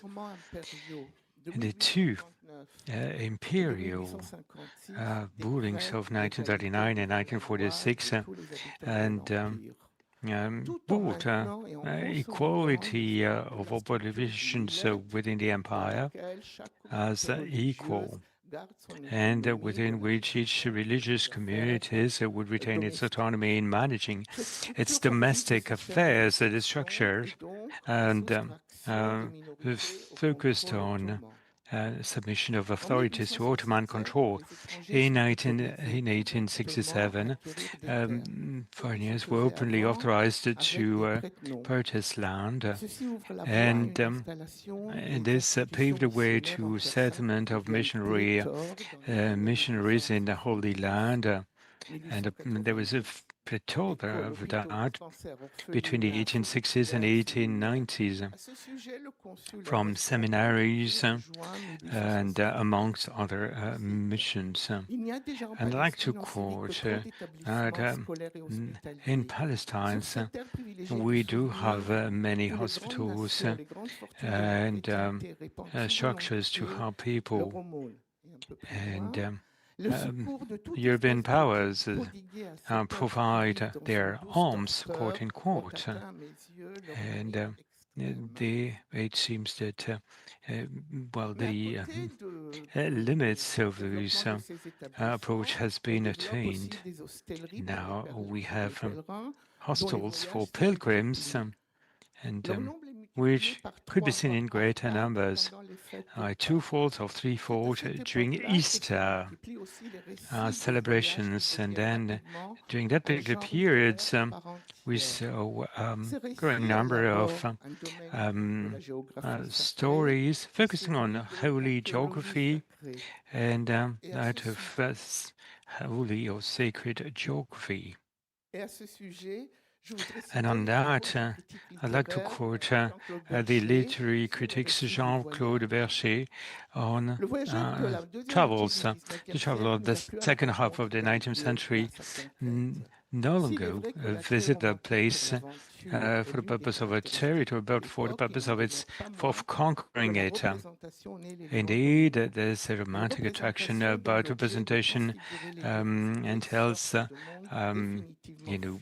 characteristics of the time. This is about elsewhere. It is about representing a dominating element. This is about representing to regain ownership of what is regarded as a property or ownership by the West. The imaginary of the East and serves a number of projects for the purpose of the population and of so-called poorly misadministered territories covering desert plains. All this seems a bit outlandish these days, and obviously reflecting on a colonial attitude of the time. I'd like to quote Henri Dunant, one of the founders of the Red Cross, a pure Calvinist businessman. He became rich thanks to his undertakings in Algeria. He drafted a universal charter for the renovation of the Orient, the East. And we have here how to, a hint of him wanting to take possession of Palestine. This is about developing an international awareness on Palestine. It's under Article 3 of the draft, obtaining from the Sultan concessions and lands of Palestine and the most fertile lands, the most fertile valleys, quote unquote, of the Holy Land. If this project, this project failed, but settlements and thrived. Lufthansa, Russian Prussians, and Russians with the agreement and support of their governments and that of the Ottoman powers, mostly Minorist, Adventist, Presbyterians, Anglicans, communities as settlers, amongst others, and a few words on populations, the Jews. And 19th century was marked by an exponential growth of the Jewish population in Palestine. In 1800, the Jews accounted for 2.4% of the population, between 6,500 and 7,000. And between 1840 and 1880, from 18,000 to 26,000, essentially in the cities. A growth from the start of the century, plus 300%, and they became the majority in Jerusalem. Up until 1882, and 8 which started the Zionist immigrations, newcomers joined the former Yishuv, mostly Jews hailing from Eastern Europe and Central Europe. These newcomers benefited from the protection of the councils of their countries, and their community was widely financed by the diaspora and Muslims, and the majority populations and majority of Muslims lived off the land. The traditional social structure close to that we familiar with in its neighboring provinces. The head of clans controls municipalities or wider administrative constituencies. And the Jerusalem historical beliefs are very much religious, even in Jaffa was so urban, and bourgeoisie with the growth of the city and the port of Palestine. And they know novels live of the land and agricultural productions, and living together is what Palestine experienced or went through in relative terms, members coming from Europe were better off. This is not an idyllic picture of this. People cohabiting. Nevertheless, tensions were minor back then, and sporadically conflicts occurred, mostly focusing on Christian populations and would focus on consulates intervening and during the Damascus affairs, the massacre of Christians in Lebanon and Syria in 1860, the Jerusalem authorities were alerted and feared knock-on effects. Well, nothing of that happened. This was down to the relationships of communities living side by side on a day-to-day basis. And we're very much aware of the unwritten rules of non-transgression. Was powers, was sanctions, Europe experienced in the second half of the 19th century, and were very much there with an impact on the status quo. To conclude with, at the same time to open up the discussion maybe, publishing Ottoman Constitution in 1809, they gave after the Ottomanism with freedom, brotherhood, fraternity, justice, and equality. This paved the way to a new vision, a new design of a local entity, superseding religious differences. The first half of the 19th century was marked by debate on Zionism, whilst essentially, and it was noted that the Jews were grabbing the land. And then Zionism and with aims of creating a sheltering state for the Jews was not there. And looking into the reports with regards to the Jewish settlement, nothing can lead to talking about a political or national entity at the end of the 19th century. But all of this is already an old story. Thank you very much indeed.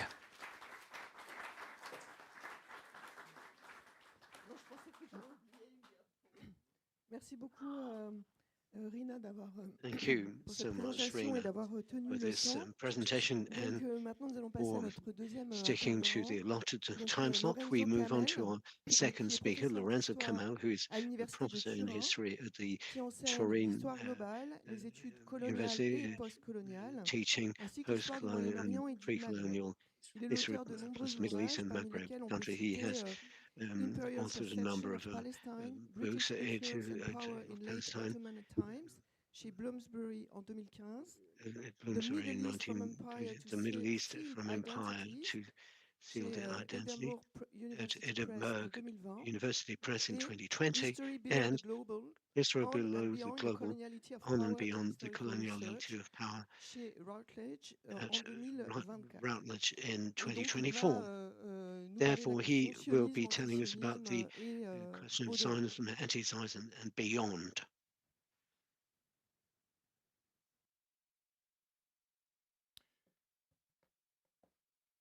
Okay, so I would like to start by thanking very much the organizers of this conference, both the Collège de France and the CAREP. When the organizers invited me, they knew that my approach is quite nuanced. They know that I was educated at the Hebrew University of Jerusalem, and that I don't necessarily subscribe the idea that Zionism is a tout-court colonial movement, or neither that is tout-court a nationalist movement. It's much more complex than that. And I'm saying this because I think that when you invite many scholars, especially if they are maybe not from your own country, it's important maybe first to know a bit more about their background, to know about what they have published on certain issues before maybe placing them inside preconceived boxes that do not represent what they have produced. That said, the time is very limited, and I go directly straight away from what I've been asked by the organizers to focus on Zionism, anti-Zionism, and other issues related to that. Usually when I make a lesson also on topics that are not related to Israel or Palestine, I start with a picture, just to introduce, to have a visual understanding of what we are going to address. In this case, I've chosen this picture that you see here, not only for what is happening, what we know, the epochal catastrophe that is unfolding. This is Gaza. in 1862 is a picture from France in Freight, and more or less the same historical phase. So 1841, General Ralph Alderson, when he was in Gaza, he wrote that Gaza is surrounded by gardens which produce fruit in abundance. Now, there are several sources similar to that. You might wonder why I bring Gaza to the center stage while I will focus on Zionism and anti-Zionism. Because while I will focus almost completely on Zionism and anti-Zionism, I want to make that we are all aware of the fact that, of course, there is much also beneath and beyond that. So this led, in this case, before the rising of political Zionism, in the context, in this case, of Gaza. And, of course, in that sense, the sources that are there tell us that this was certainly not a desert. But once again, the focus of the presentation today is about Zionism, anti-Zionism. And in that sense, I want to start with two perspectives. One, let's say, an Israeli perspective, a second one, more a Palestinian one. So Dov Botzman, that is a colleague from University of California, UCLA, wrote that there is an important difference in how many Jews and many Palestinians understand Zionism and anti-Zionism. Jews, for understandable reasons, tend to think of Zionism as a principle, namely that Jews have a right to self-determination in their ancestral homeland. Palestinians, for understandable reasons, tend to think of Zionism as a practice, how it has actually been implemented and what it has entailed for Palestinians. Many Jews therefore view anti-Zionism as a rejection of a Jewish right of self-determination, which they regard as discriminatory. Many Palestinians, and their allies by contrast, view anti-Zionism as opposition to the historical and current practices of Zionism. They oppose Zionism not because it's a Jewish national movement, but because it has resulted in Palestinian dispossession and the denial of Palestinian rights. This different understanding shaped the current debate over whether anti-Zionism is or is not anti-Semitic. So now I was providing more, let's say, Israeli perspective, if you want, although this kind of sides sometimes are much more blurred than many think. But let's see more a Palestinian perspective. Yusuf Munayr, his family's origin was from Lida, a village from where the population was expelled in 1948 on direct order of its rabbin. And Munayr wrote that he's based at the American Center in Washington, D.C. Anti-Zionism, contrary to how many Zionists would like to mischaracterize it, does not necessitate a rejection of Jewish connection to the land, but rather a rejection of a Jewish claim to dominate and oppress non-Jews with a connection to the land. So these two examples, somehow among many, many others, should tell us that scholars that deal with these issues in an academic way are aware there are many nuances, they're aware there are many issues that should be included when we discuss these kind of things, and somehow the out game or the white and black approach is something that is much more to do with politicians or with journalists, but in academia we know that this is not the case. There are many things in between. So let's start in the sense I'm going to the question, the main question, also the one that was asked by the organizers in the sense, so it's an offshoot of European-style colonialism or national movement in the tradition of the unification struggles of the 19th century Europe, including my country, Italy. So let's say that my works, I was trying to show that it's not necessarily just one of the two. So there are contexts in which there's a national self-determination rooted in a millenary past, Pesach, Leshana Haba Yerushalayim, so next year to Jerusalem. So there is certainly a very entrenched history. At the same time, there are contexts in which this can come with a colonial mindset, and in a sense, we see specifically in this context that there were certainly some colonial features. For instance, the fact that this movement was aimed at satisfying the interests largely, not only, but largely of newcomers rather than those already living on the ground. And it was implemented to a certain extent by typical elements connected to settled colonialism, including the way in which to deal with the local majority. So we are speaking about 92% of the total population between the Jordan River and Mediterranean Sea at the beginning of the last century. So sometimes this local majority was perceived as a capital to be exploited, others as an obstacle to be removed. So once again, there are these elements, but together with that, there are some elements that we can link to national feelings. Among many other scholars that dealt with that, for instance, Gabriel Peterman was writing that Zionism was not just a colonial movement. Funds coming from Europe were to remain local. There is no evidence that money ever went in the opposite direction from Palestine to Europe. Ran Aronson noted that before 1908, when political Zionism began to take root, Zionism was certainly a colonial movement, but not of a colonial type. So once again, we can say that there are many other perspectives on that, but once again, we see that many scholars, me included, see the issue in terms that are not easy, cannot be easy placed within a single box. Now, certainly there are some pitfalls. So I was discussing this very millenary connection.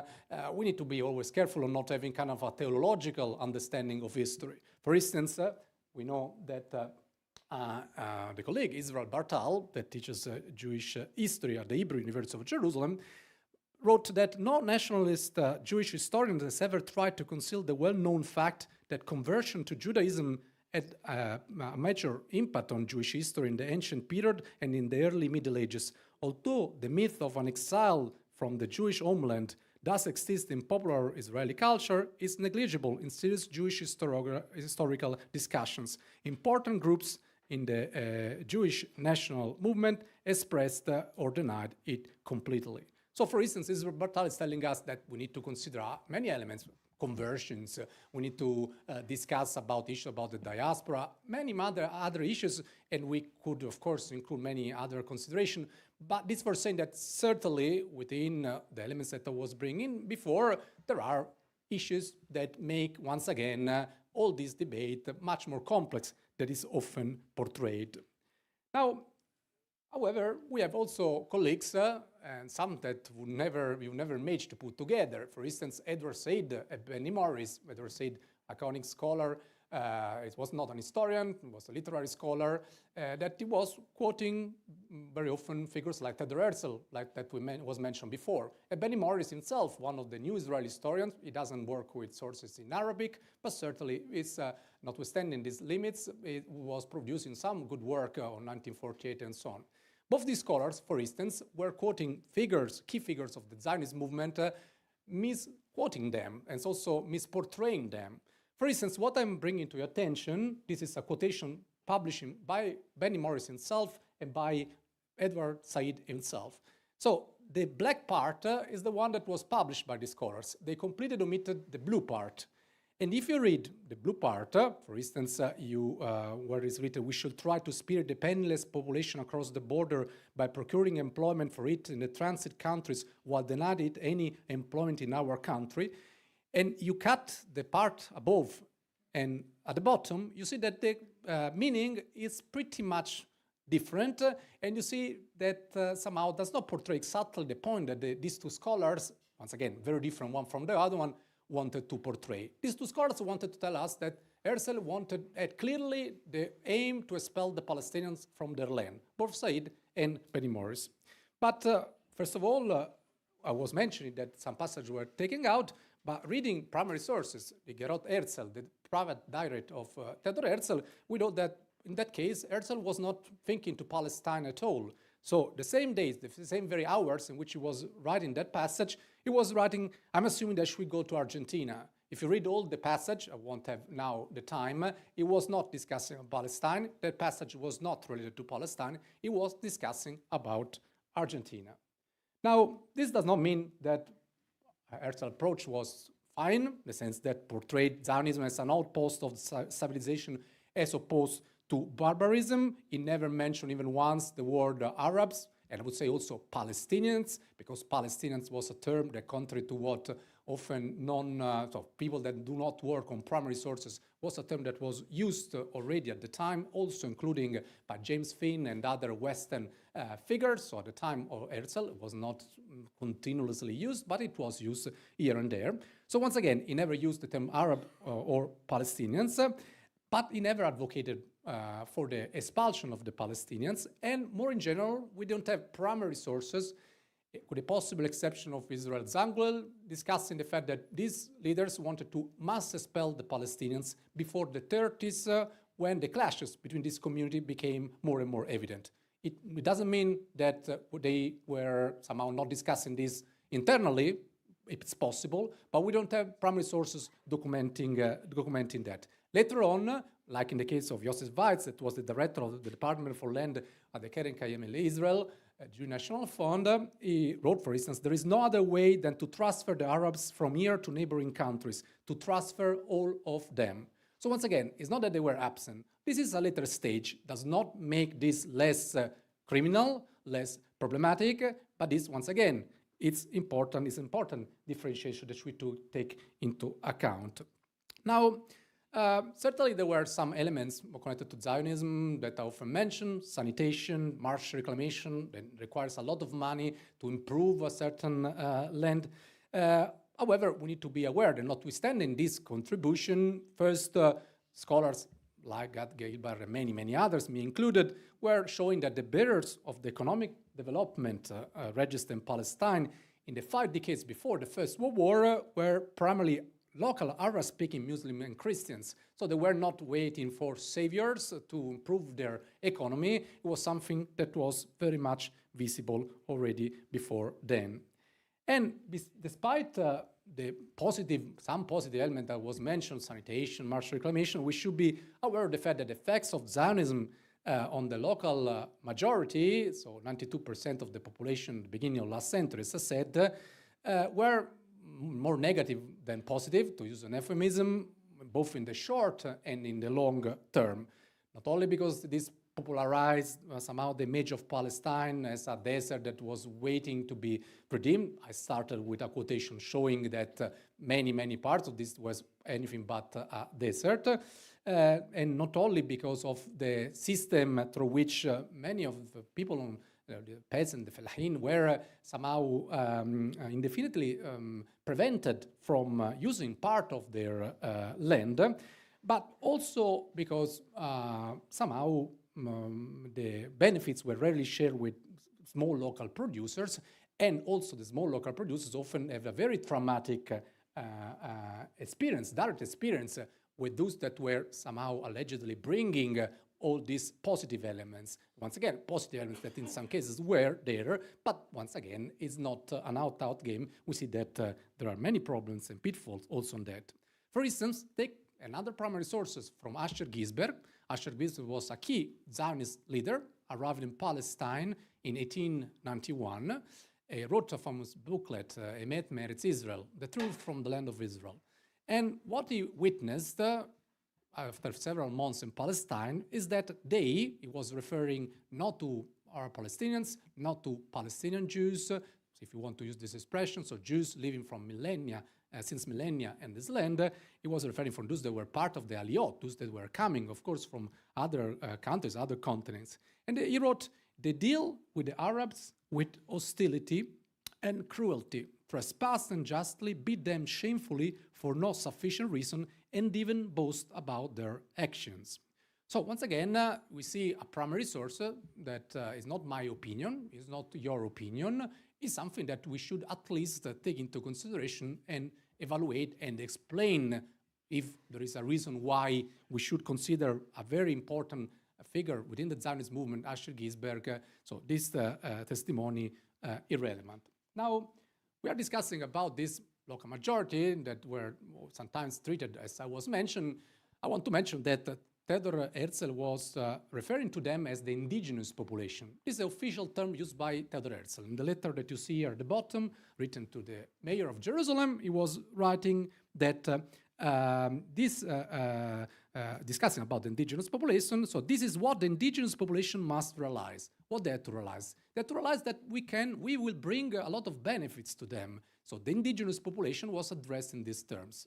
While, for instance, Chaim Weizmann, the first president of the State of Israel, was referring to them, not always, but we have sources, primary sources, showing that he was referring also with the term of Negros. That is an extremely problematic terms. He was speaking with Arthur Rupin, that with regard to the Arab question, the British told us that there are several 100,000 Negroes there, but this is a matter of no consequence. So once again, we can imagine that this indigenous population, and this includes also, of course, those living from other religions, other groups that were there. So this, if you want to use this outrageous expressions, these indigenous Negroes, to use what was used by Weizmann, were of course very concerned about what is happening on the ground. Even more so in consideration of a number of practices connected to the Keren Kayamele Israel that I was mentioning before, that was managing this land in a quite discriminatory way in relation to the local Arab Palestinian majority. This included also fines and expulsions in the events that farmers that were associated with the Keren Kayamele Israel, the Jewish National Fund, were found to employ non-Jewish workers. Some have said, yes, but also Arab Palestinians were not employing Jews on their field, those that were arriving, but this is a kind of a very shaky somehow argument. Of course, they didn't have any interest in employing a new population that didn't speak even Arabic and didn't have a great somehow competence in relation to agriculture on the land. So once again, this kind of objection is quite shaky. Now, I was saying about concern that is very visible also in the sources, also considering the side that's Zionist side. Weizmann himself was writing to his wife in 1907 that if our Jewish capitalists, say even only the Zionist capitalists, were to invest their capital in Palestine, if only in part, there is no doubt that the lifeline of Palestine, all the coastal strip, would be in Jewish hands within 25 years. The Arab retains his primitive attachment to the land, the soul instinct is strong in him, and by being continuously employed on it, there is a danger that he might feel indispensable to it with a moral right to it. So it was very important to show that these people didn't have a real attachment, didn't have a moral right to that. Now, the time is very limited. I want to say that there were a number of practices like Arthur Rupin, that was the head of the Palestine office that was created by the 8th Zionist Congress precisely in 1907, said that the aim was the creation of a Jewish milieu and of a closed Jewish economy in which producers, consumers, and middlemen shall all be Jewish. So my last two slides say that it would be maybe simplistic to claim that this kind of policies like Avodah Ivrit, only Jewish hands can work on Jewish land, kibush avodah, the conquest of the work. So these kind of practices, it would be too easy to claim that all that and the extraterritorialization of the land somehow is the only element to explain the clashes that were there. But certainly all this played a huge role in feeding tensions, possibly, and I conclude with this case in point, the case of Hebron is the most visible one, where Arabs and Jews lived in relatively harmony for many centuries without particular tensions, certainly much less tensions that occurred at other parts of the world, including Europe. In 1925, it was established in Hebron, the Slobodka, Yeshiva Slobodka, that is a religious school in which a number of students coming from Lithuania arrived there. They didn't want to isolate themselves just in relation to Arab Palestinians. They completely isolate themselves also in relation to Palestinian Jews. They didn't have to have contact also with Palestinian Jews. Not a dichotomy, a triangle in this sense. Palestinian Jews, Palestinian Arabs, and Zionists in that sense. And so, in a way, of course, this explain this separation, like the other policies explain or justify any form of violence, and even, let's say, the huge crimes, tortures that were committed in Hebron in 1929, where 67 Jews were massacred, but certainly explain a certain zeitgeist, a certain suspicion. Even more so, considering, and I'm really concluding here with what Hans Kohn told us 3 months after the massacre that I was referring to. I want to conclude with his words. He was another key figure within the Zionist movement. He was an historian, and this is his testimony. He wrote, "Lately I've become increasingly aware that the official policy of the Zionist organization and the opinion of the vast majority of Zionists are quite incompatible with my own convictions. I therefore feel that I can no longer remain a leading official within the Zionist organization. We pretend to be innocent victims. Of course, the Arabs attacked us in August 1929. Since they have no armies, they could not obey the rules of war. They perpetrated all the barbaric acts that are characteristic of a colonial revolt. But we are obliged to look into the deeper cause of this revolt. We've been in Palestine for 12 years without having even once made a serious attempt at seeking through negotiation the consent of the indigenous population. We've been relying exclusively upon Great Britain military might. We have set ourselves goals which by their very nature had to lead to conflict with Arabs. For 12 years, we pretended that the Arabs did not exist, and we're glad when we were not reminded of their existence. Once again, this is a primary sources, not my opinion, not your opinion. So even if we disagree, we should at least take all that into consideration. Those that do not want to take all that into consideration very often foster a form of anti-Palestinianism. And as I often mentioned in the last 2 years, anti-Semitism and anti-Palestinianism are two sides of the same coin. Both are rooted in deep hatred toward the others, and both are rooted in deep ignorance in relation to the others. Coherent persons, coherent scholars tackle and reject both with equal strength. Thank you very much.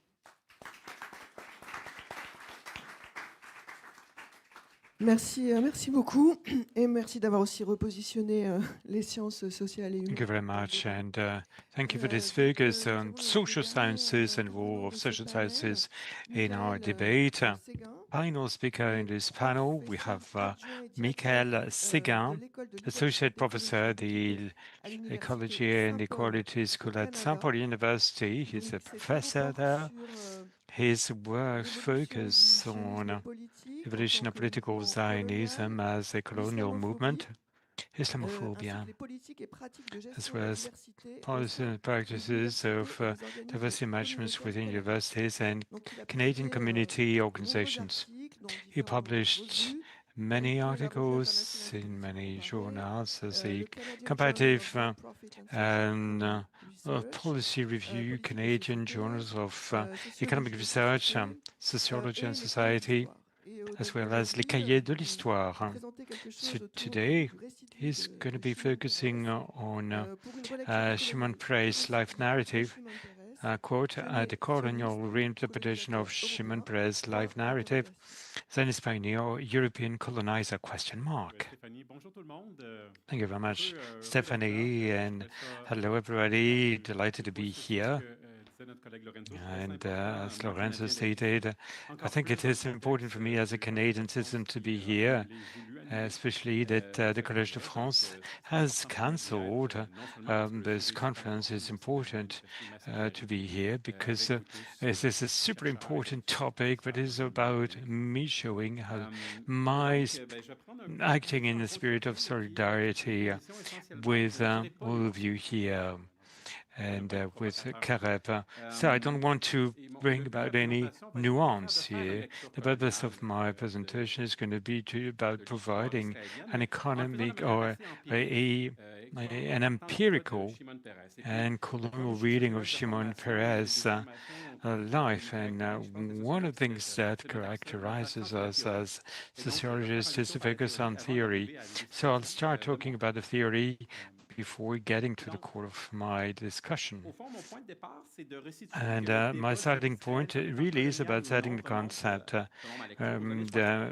related to the coloniality of Israel in the 60s and with the deepening of the coloniality of Israel in the 80s and 90s. And two point of view, well, from a Zionist perspective, the Jews are returning to their homeland. And a Palestinian perspective is really about, well, they are an extension of European imperialism and therefore colonizers. So what I'd like to suggest in the next 20 minutes is, well, first of all, a detour with colonial thinking, and then a focus on the reading of Shimon Peres' writings. Look into Zionism, just colonialism in action. So what is colonialism? And yet again, my approach is going to be, well, first, theoretical. So Veracini, one of the major theoreticians of the concept, identifies two basic characteristics of colonialism: the movement of the colonizer in space, as well as the exogenous or foreign domination of the colonizer over a social order. And that defines the difference between the migrant and the settler. Migrant not exercising any dominations, and the indigenous and settlers. Well, we have these two criteria that distinguish the colonists from, or the settlers from the migrant and the indigenous elites. This is about two forms of colonialism, a metropolitan-centered metropolitan colonialism, in the words of Peter Berg, based on domination for the purpose of economic exploitation, and is centered on a settler colonialism, which aims at dominations for the purposes of transfer to remove indigenous populations, to create a structure. Hence, wolf euphemism is a quote-unquote invasion is a structure, not an event. It is something that develops over time and not an ad hoc event, which clearly sums up the settler colonialism. And to put this in pictures, we have the colonialism centered on a metropolis here, whilst you have the colonialism centered on the colonist.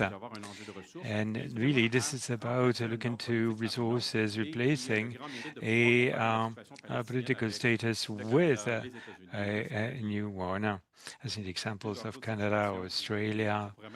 And you can even look into what China has been doing in Tibet. I'd like to add to that a second aspect, which is that of the decolonial approach, which helps my thinking process. When we look at the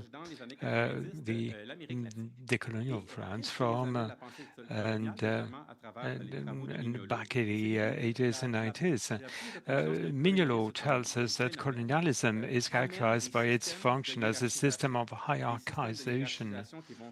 And really, this decolonial thinking emerged in Latin America in the 1990s.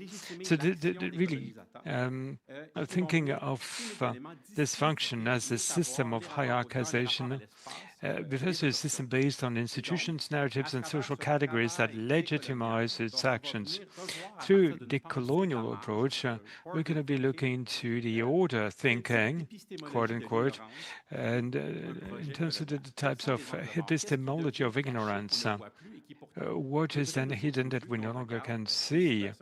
What should actually be visible first when we look at the creation of colonialism? Beyond people-driven colonialism, we have the idea of transfers that involves a virtuous project, an ideal, a flamboyant ideal that we want to, and approach that reversal projects we want to put on the way. It is about denying others, denying knowledge, setting a hierarchy, putting ourselves top of the hierarchy. And everything that is there is below you. And we'll now take a look at the choice of Shimon Peres. Why Shimon Peres? And again, in my view, Shimon Peres is the most interesting actor for a variety of reasons, and I would like to share with you a few of those. Firstly, he immigrated to mandatory Palestine at a very young age, under 10 years old, and played a role in most of the major chapters of Israeli history as a founding generation member. He also belongs to the charter group of the dominating ethnic groups that founded Israel. And this is still dominant today, the Ashkenazi Jews. So this is about participating to the most powerful groups, so which will drive out reading in the most interesting light. And he's also protege of David Ben-Gurion, the father of Israel, and he's his ideological heir. And he was long seen as a hawk. He spearheaded Israel's nuclear program, then the creation of Israel's aerospace industry, and serving the purpose of defense to start with. And France actually supported Israel in its nuclear program. Well, just as a side note, something that is even more surprising is that when we think of Shimon Peres these days, in dominating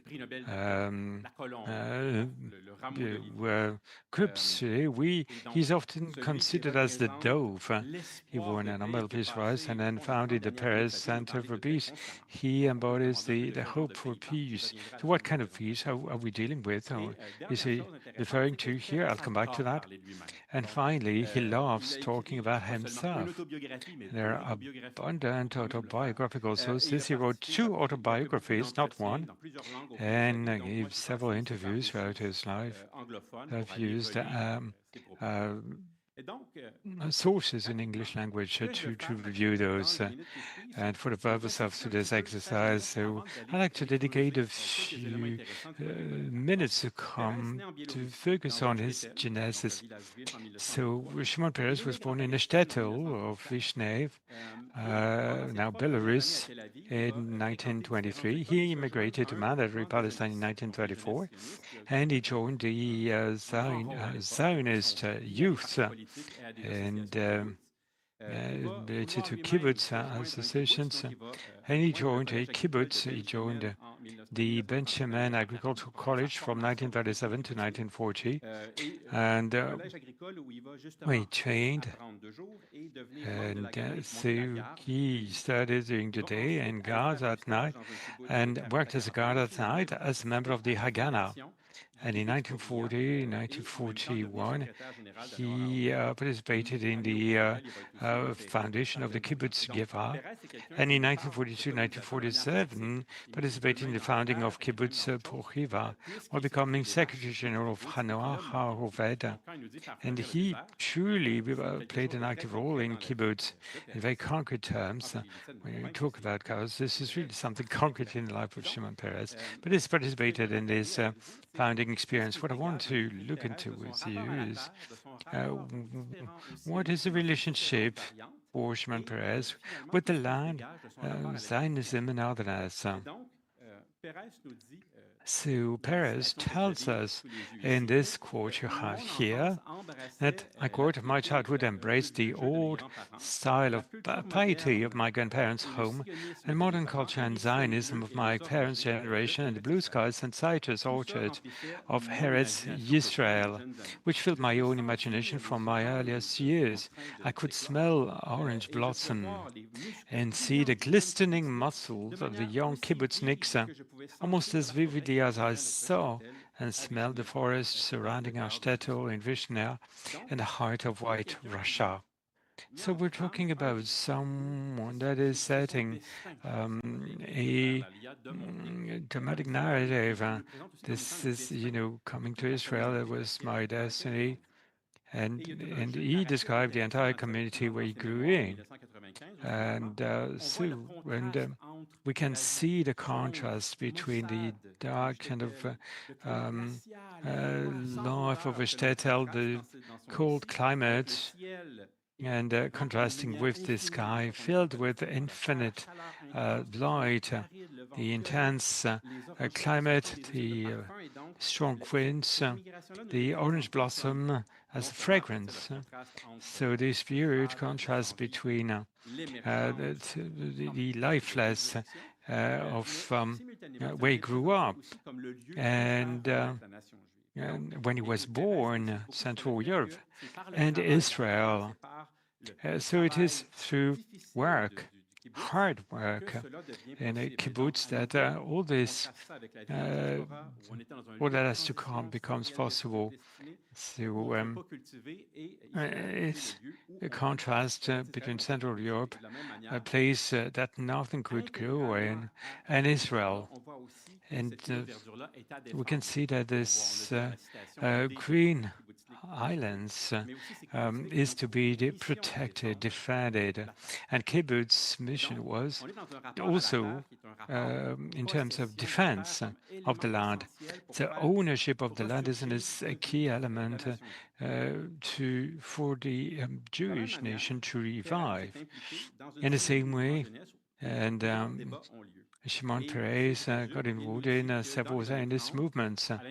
And he tells us that at the end of the 1930s, as part of the Zionist socialist youngsters at that time, there were those that favored the extreme, the far left, and those extolling Marxism and even Leninism, or the extreme right, advocating the Greater Israel dogma. And in Captain Soon, in such what we can clearly see that we have here the path that imposed itself over time. And what can be seen in the way Perez puts into contrast the various genesis associations he interacted with is that on the one hand, he qualified as Butchalom Shumar Basai as binationalistic trends, as well as unrealistic ideologies bring about much great considerations and can be considered as naive. As Hashim Abbas said, is too trustful on the Soviets.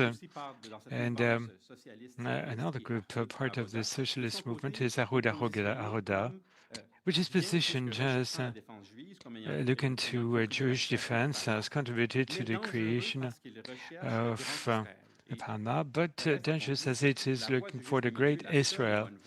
So the middle path is the best one, which is about partition and creation of the partition state, the creation of an only Jewish state. Beyond this, Paris' position is put us in the footsteps of Ben Gurion, with this embedding into the values, embedded in refusing all foreign ideologies were embedded in territory, history, talking about something that is, and that resonates for Westerners, but reinterpreted to legitimize the Israeli project. I'd like to wrap up with the relationship to others. Two interesting elements we need to state on this is that when we read Perez' writings, we can see to what extent Russian cultures access the cultural melting pot from page 27 onwards. He states that for young idealistic pioneers, Soviet Union was a source of fascination as well as a source of culture, a fundamental cultural influence that have shaped what emerged in Israel. And the song, for instance, were in fact Russian melodies, or the dominant players in theater would speak Hebrew with a strong Russian accent. And he goes on, pointing to the significant Russian heritage or legacy in the life of pioneers. And so we've seen that obviously the strong and Eastern European contribution here. And this refers to what Lawrence has stated a few months ago, i.e. this is a reference to a cultural source, a source of natural inspiration. And those who dominated Palestine are also a source of potential danger, because if we follow a bit too much Stalin's policies, we can go astray. And well, Paris is very clear. He regards the Brits as hypocrites, leaders guided by Arabs too easily. Perez defined the Nazis as ruthless enemies that confirms the necessity to create a state of Israel. And but trying to create, well, he couldn't get his head around on the fact that such a great civilization could get down to such a low point. So we have exotic, welcoming Semites as well as dangerous, violent, and unpredictable individuals that can at any time chance attack. And so obviously. And this refers to the Nazi Party during the Second World War. And Perez, in black and white, at the end of the day, the Palestine Arabs are marauders as well as indigenous. And that should be. And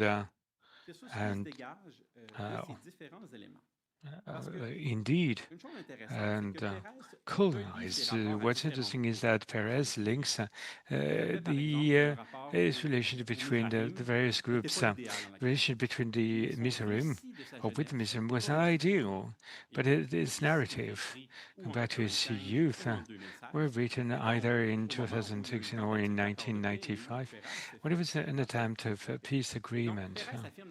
So Perez affirms that he had no regrets in his life except of not having dreamt enough. And Perez described within what I named a culture of Yishuv strongly influenced by Eastern Europe, by a culture that is not local culture, but that comes from the Laya. But it is part of the construction of pioneers, a node to Western modernity. Perez in the pioneers narrative shows to what extent Israel contributes to global progress with this technological advances. It shows us that this is land that exclusively belongs to the Jewish nation. Even if these memoirs are written within the framework of the peace signing agreement following the Oslo Agreement, and if there's no recognition of Palestinians, there's no recognition of Palestinians. Even with an essentially pragmatic, at the time of essentially pragmatic peace signing agreement. And Perez then alternated between naivety. Okay, well, we didn't see then exotism. Oh, they were so different. Or the necessity to impose. There was no other way of doing that. We had to do it. So from 48 onwards, Perez described an exclusively Jewish state as resulting from a collaboration.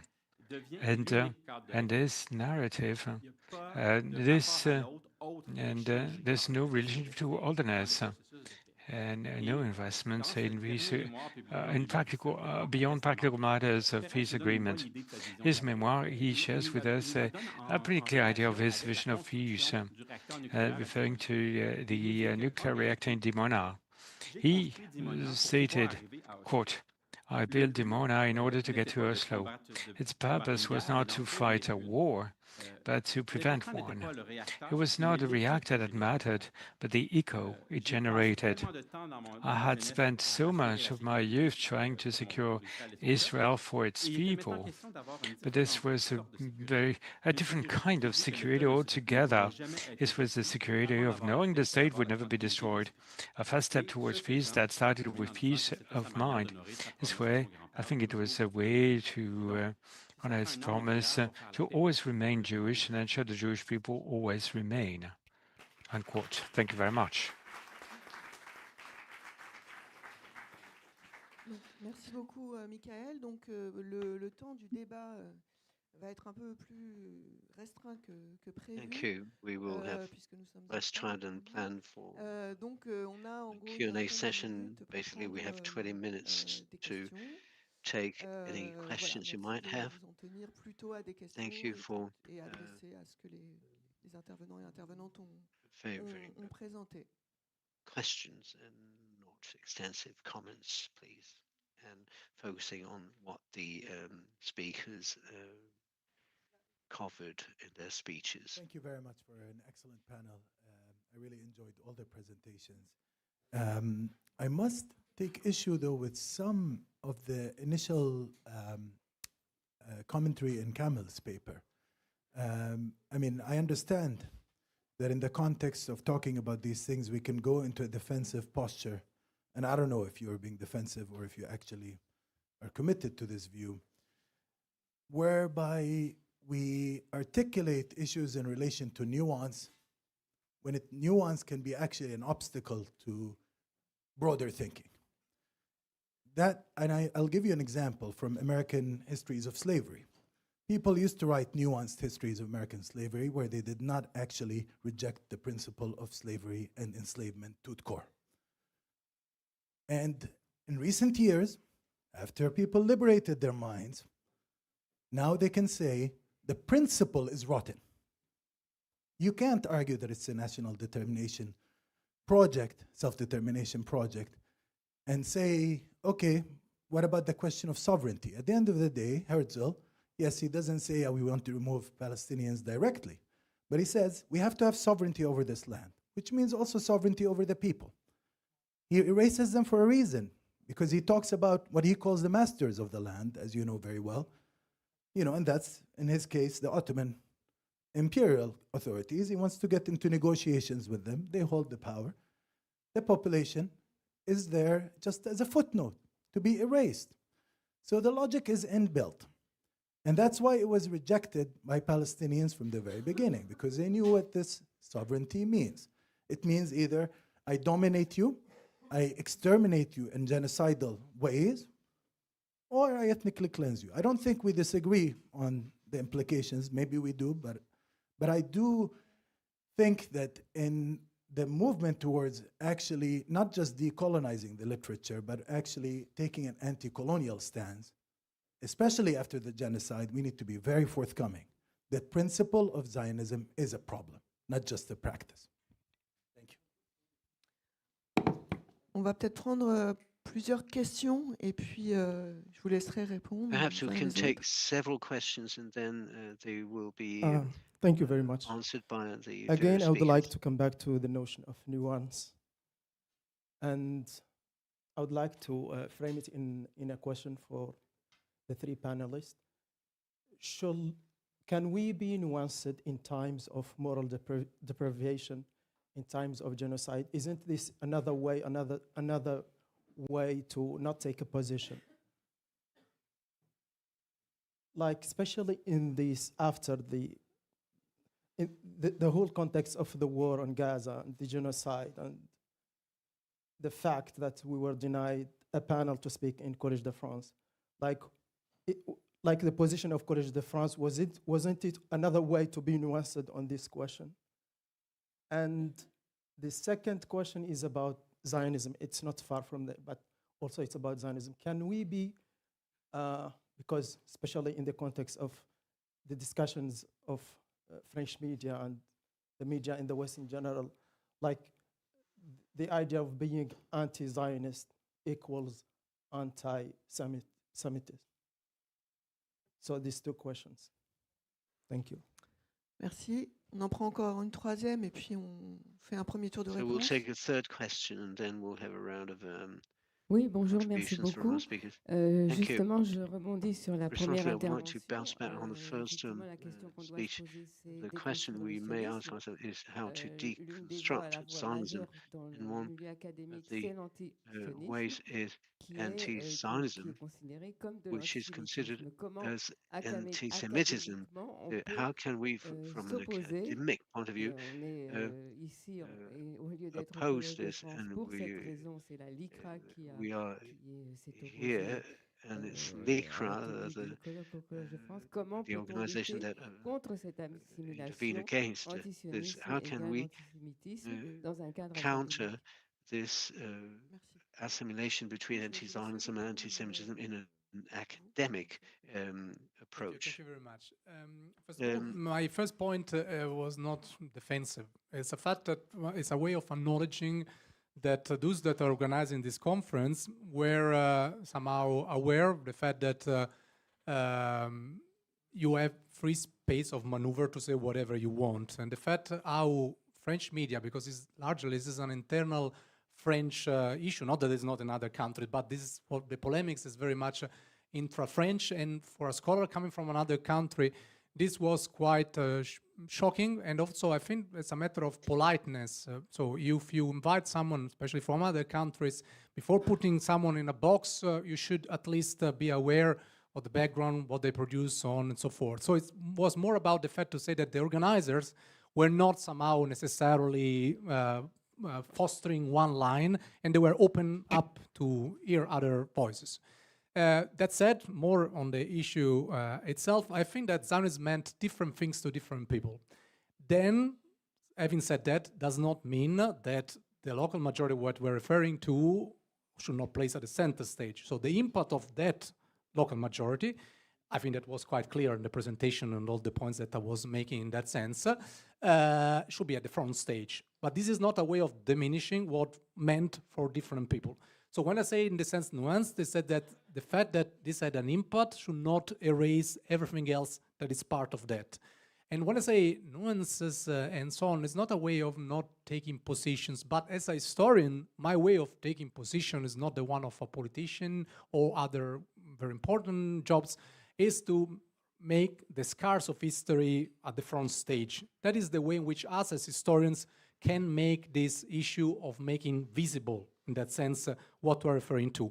I don't personally follow one religion, one ethnic group. I want to see a person, I see just a person. I don't care if you are Israeli, you are Palestinian, Muslim, Christian, Jewish. I couldn't care less. For me, it is a person, because I think that in our daily life, we fall in love with our wife, our children, whatever we want, but then when we deal about these things, we need to fall in love with principles, and following just principles. So my way of looking at nuances is this, is not to look in somehow looking at this in terms of ethnicities, in terms of religion and so on, but to look at that in terms of principle. And of course, this has an effect as exactly what I was referring to. So this huge impact to the indigenous Negroes that was pretty clear not to say which impact this had, so not to hide ourselves to look what this impact is, but at the same time to show the full picture. And this is, once again, my attempt to go in that direction. Thank you for the clarification.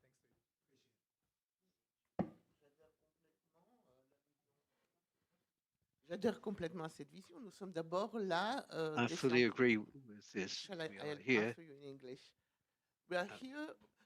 This is, I won't say the European way, because I don't know how it goes in every country, but the French way is we are first historians, and it doesn't matter what is our story of life, because they are so different one from another, and we go when we go to archives, when we work on sources, we are trying as much as possible to put aside our convictions or what we believe in, because that we don't matter personally. That's an old epistemology, actually, but we can go into it. I think it's been demolished in the historical profession. You cannot demolish. You can accept or you can refuse, but you cannot demolish. The myth of objectivity has been established. I'm not speaking of objectivity. I'm speaking of methodology. Well, this is a methodological question. You're advocating positivism. Yeah, it's okay.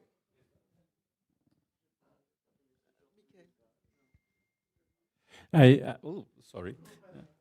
Well, I would say personally that the way I approach it as a sociologist is to how can we explain what is happening? And that's why I'm using settler colonialism. It's because for me, it's offering a framework where what has been happening for many years now is making sense. You see a process of growing land grab, population transfer, that can lead to a genocide. It's not automatic.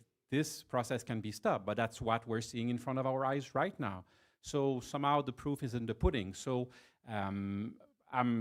that's great to look at archives, but I feel that we need to do a bit more than that and see what's the overall picture, what are the unfolding processes, and that's what I'm trying to do, but I might be coming from a bit of a different epistemology in the way I work, for sure. That's it. Il y avait aussi cette question sur antisémitisme, antisionisme.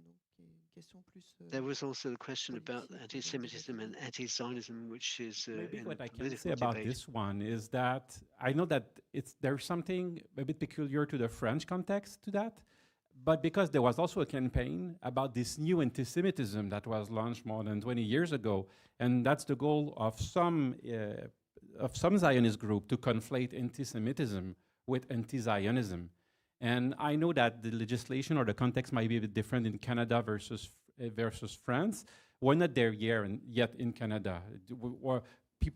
There are a lot of people who are trying to say both are the same, but I think that there still is some leeway in the public space to acknowledge that to oppose an ideology is not the same as to oppose a people. And I think that's important to bear that in mind. On va prendre une autre salle de questions. Bonjour. Alors moi, je voudrais poser concrètement une question à Madame Rina Cohen-Müller. Dans son exposé, dans votre exposé, vous avez dit que la population de Jérusalem était majoritairement juive au XVIIIe siècle. Au 19e, pardon, au 19e, je m'excuse, au 19e siècle. Alors, quelles sont vos sources, sachant par exemple que les archives palestiniennes ont été prises par Israël et confisquées par Israël lors de l'apartheid, et aussi parce que ça m'a surpris, parce que quand on va à Jérusalem, la vieille ville, qui je pense était le Jérusalem de l'époque, est aujourd'hui encore majoritairement musulmane, malgré donc 70 ans, 50 ans d'occupation et d'expulsion des musulmans. D'où viennent ces chiffres qui vous permettent de dire cela? Parce que moi, j'ai recherché, je n'ai pas trouvé non plus les mêmes chiffres, ça a évolué au cours du 19e siècle, donc je voudrais savoir. Alors, moi, je n'ai pas parlé d'aujourd'hui, et aujourd'hui, la situation est aux antipodes. Les chiffres que j'avance sont des estimations qui ont été faites par des historiens et ils sont communément admis un peu par tous les historiens. Un peu par la majorité des historiens qui travaillent sur la Palestine au 19e. Je ne parlais pas de l'ensemble de la Palestine et je n'ai pas parlé du Saint-Jacques de Jérusalem non plus. J'ai parlé de la ville intramuros. Jerusalem, I spoke about the city proper, Jerusalem. And for lack of time, I could not elaborate on the whys and how and the distribution in the other terms, because I think the concentration in Jerusalem is the result of local reasons such as, and also external reasons, but I was not able, for lack of time, to elaborate on this. But there is a concentration of population. I mean, the numbers are here and they are acknowledged by the majority of historians. Je te donnerai, tu veux raccourcir? Do you have anything to Alors, la population, j'ai bien insisté, la majorité de la population. I insisted on the fact that the population, the majority of the Palestine population is Muslim, but in Jerusalem, in the 19th century, is the focal point of all the presence of various powers at the time. Non, on calcule la population de la Palestine à partir So des recensements we start calculating the population of Palestine from the Ottoman census from around 1830-40. The only problem is that the census of the Ottomans do not take into account non-Ottoman subjects. So you have people who are not taken into account in the census, which reduces the population, the Jewish population in the census at the time. However, it is made up by or compensated by the registers of the consulates. So we have huge amounts of archives in the consulates because any protege is registered. So, but there are some excellent demographers to work on these topics. And also what I'd like to say about the Ottoman census, when you look at the first half of the 19th century, generally the population is avoiding the census because the census is for tax reason and for conscription too. Therefore, we have a phenomenon of avoidance and escape to the desert. Others did that. And so that's the reason why we insist on the fact that these are estimates and not real numbers. And it's true the consonant census are emerged only belatedly, that is in the second half of the 19th century. But these numbers are not to be taken for granted, but they're not being invented either. On va passer peut-être à d'autres questions. We will now move on to other questions, On doit if any. dans, We have 5 to minutes, mais adjourn in 5 minutes, but we can take a couple of questions.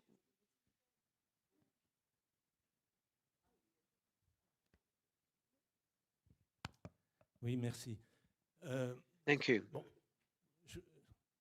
je voudrais défendre, bien sûr, la I would nécessité like de la to nuance. Je crois que d'ailleurs, speak for the il y aura necessity of unanimité nuance. sur la nécessité de And I nuance think we will quand on fait all une agree approche on the necessity of nuance in Et our j'ai moi-même scientific écrit un approaches. texte sur I la myself dualité wrote du a sionisme. text about the duality of Et je Zionism, crois que c'est donc and important de I think tenir it's compte de cette important dualité. to Et take cette into account this dualité, c'est celle duality, qui but associe le this projet duality colonial is à that une which is réaction à associated with l'antisémitisme, une réaction à une which oppression. is associated to the Une colonial réaction à une project, oppression qui an se transforme en projet d'oppression. anti-Semitic reaction. Ce n'est pas la And même it's not chose que de the dire que same le thing sionisme as s'inscrit saying that dans Zionism des is mouvements d'émancipation nationale part que of l'Europe the a connus. national emancipation D'ailleurs, movements that 1848 et 1895 sont deux moments developed très in Europe. différents, And même dans la définition du nationalisme.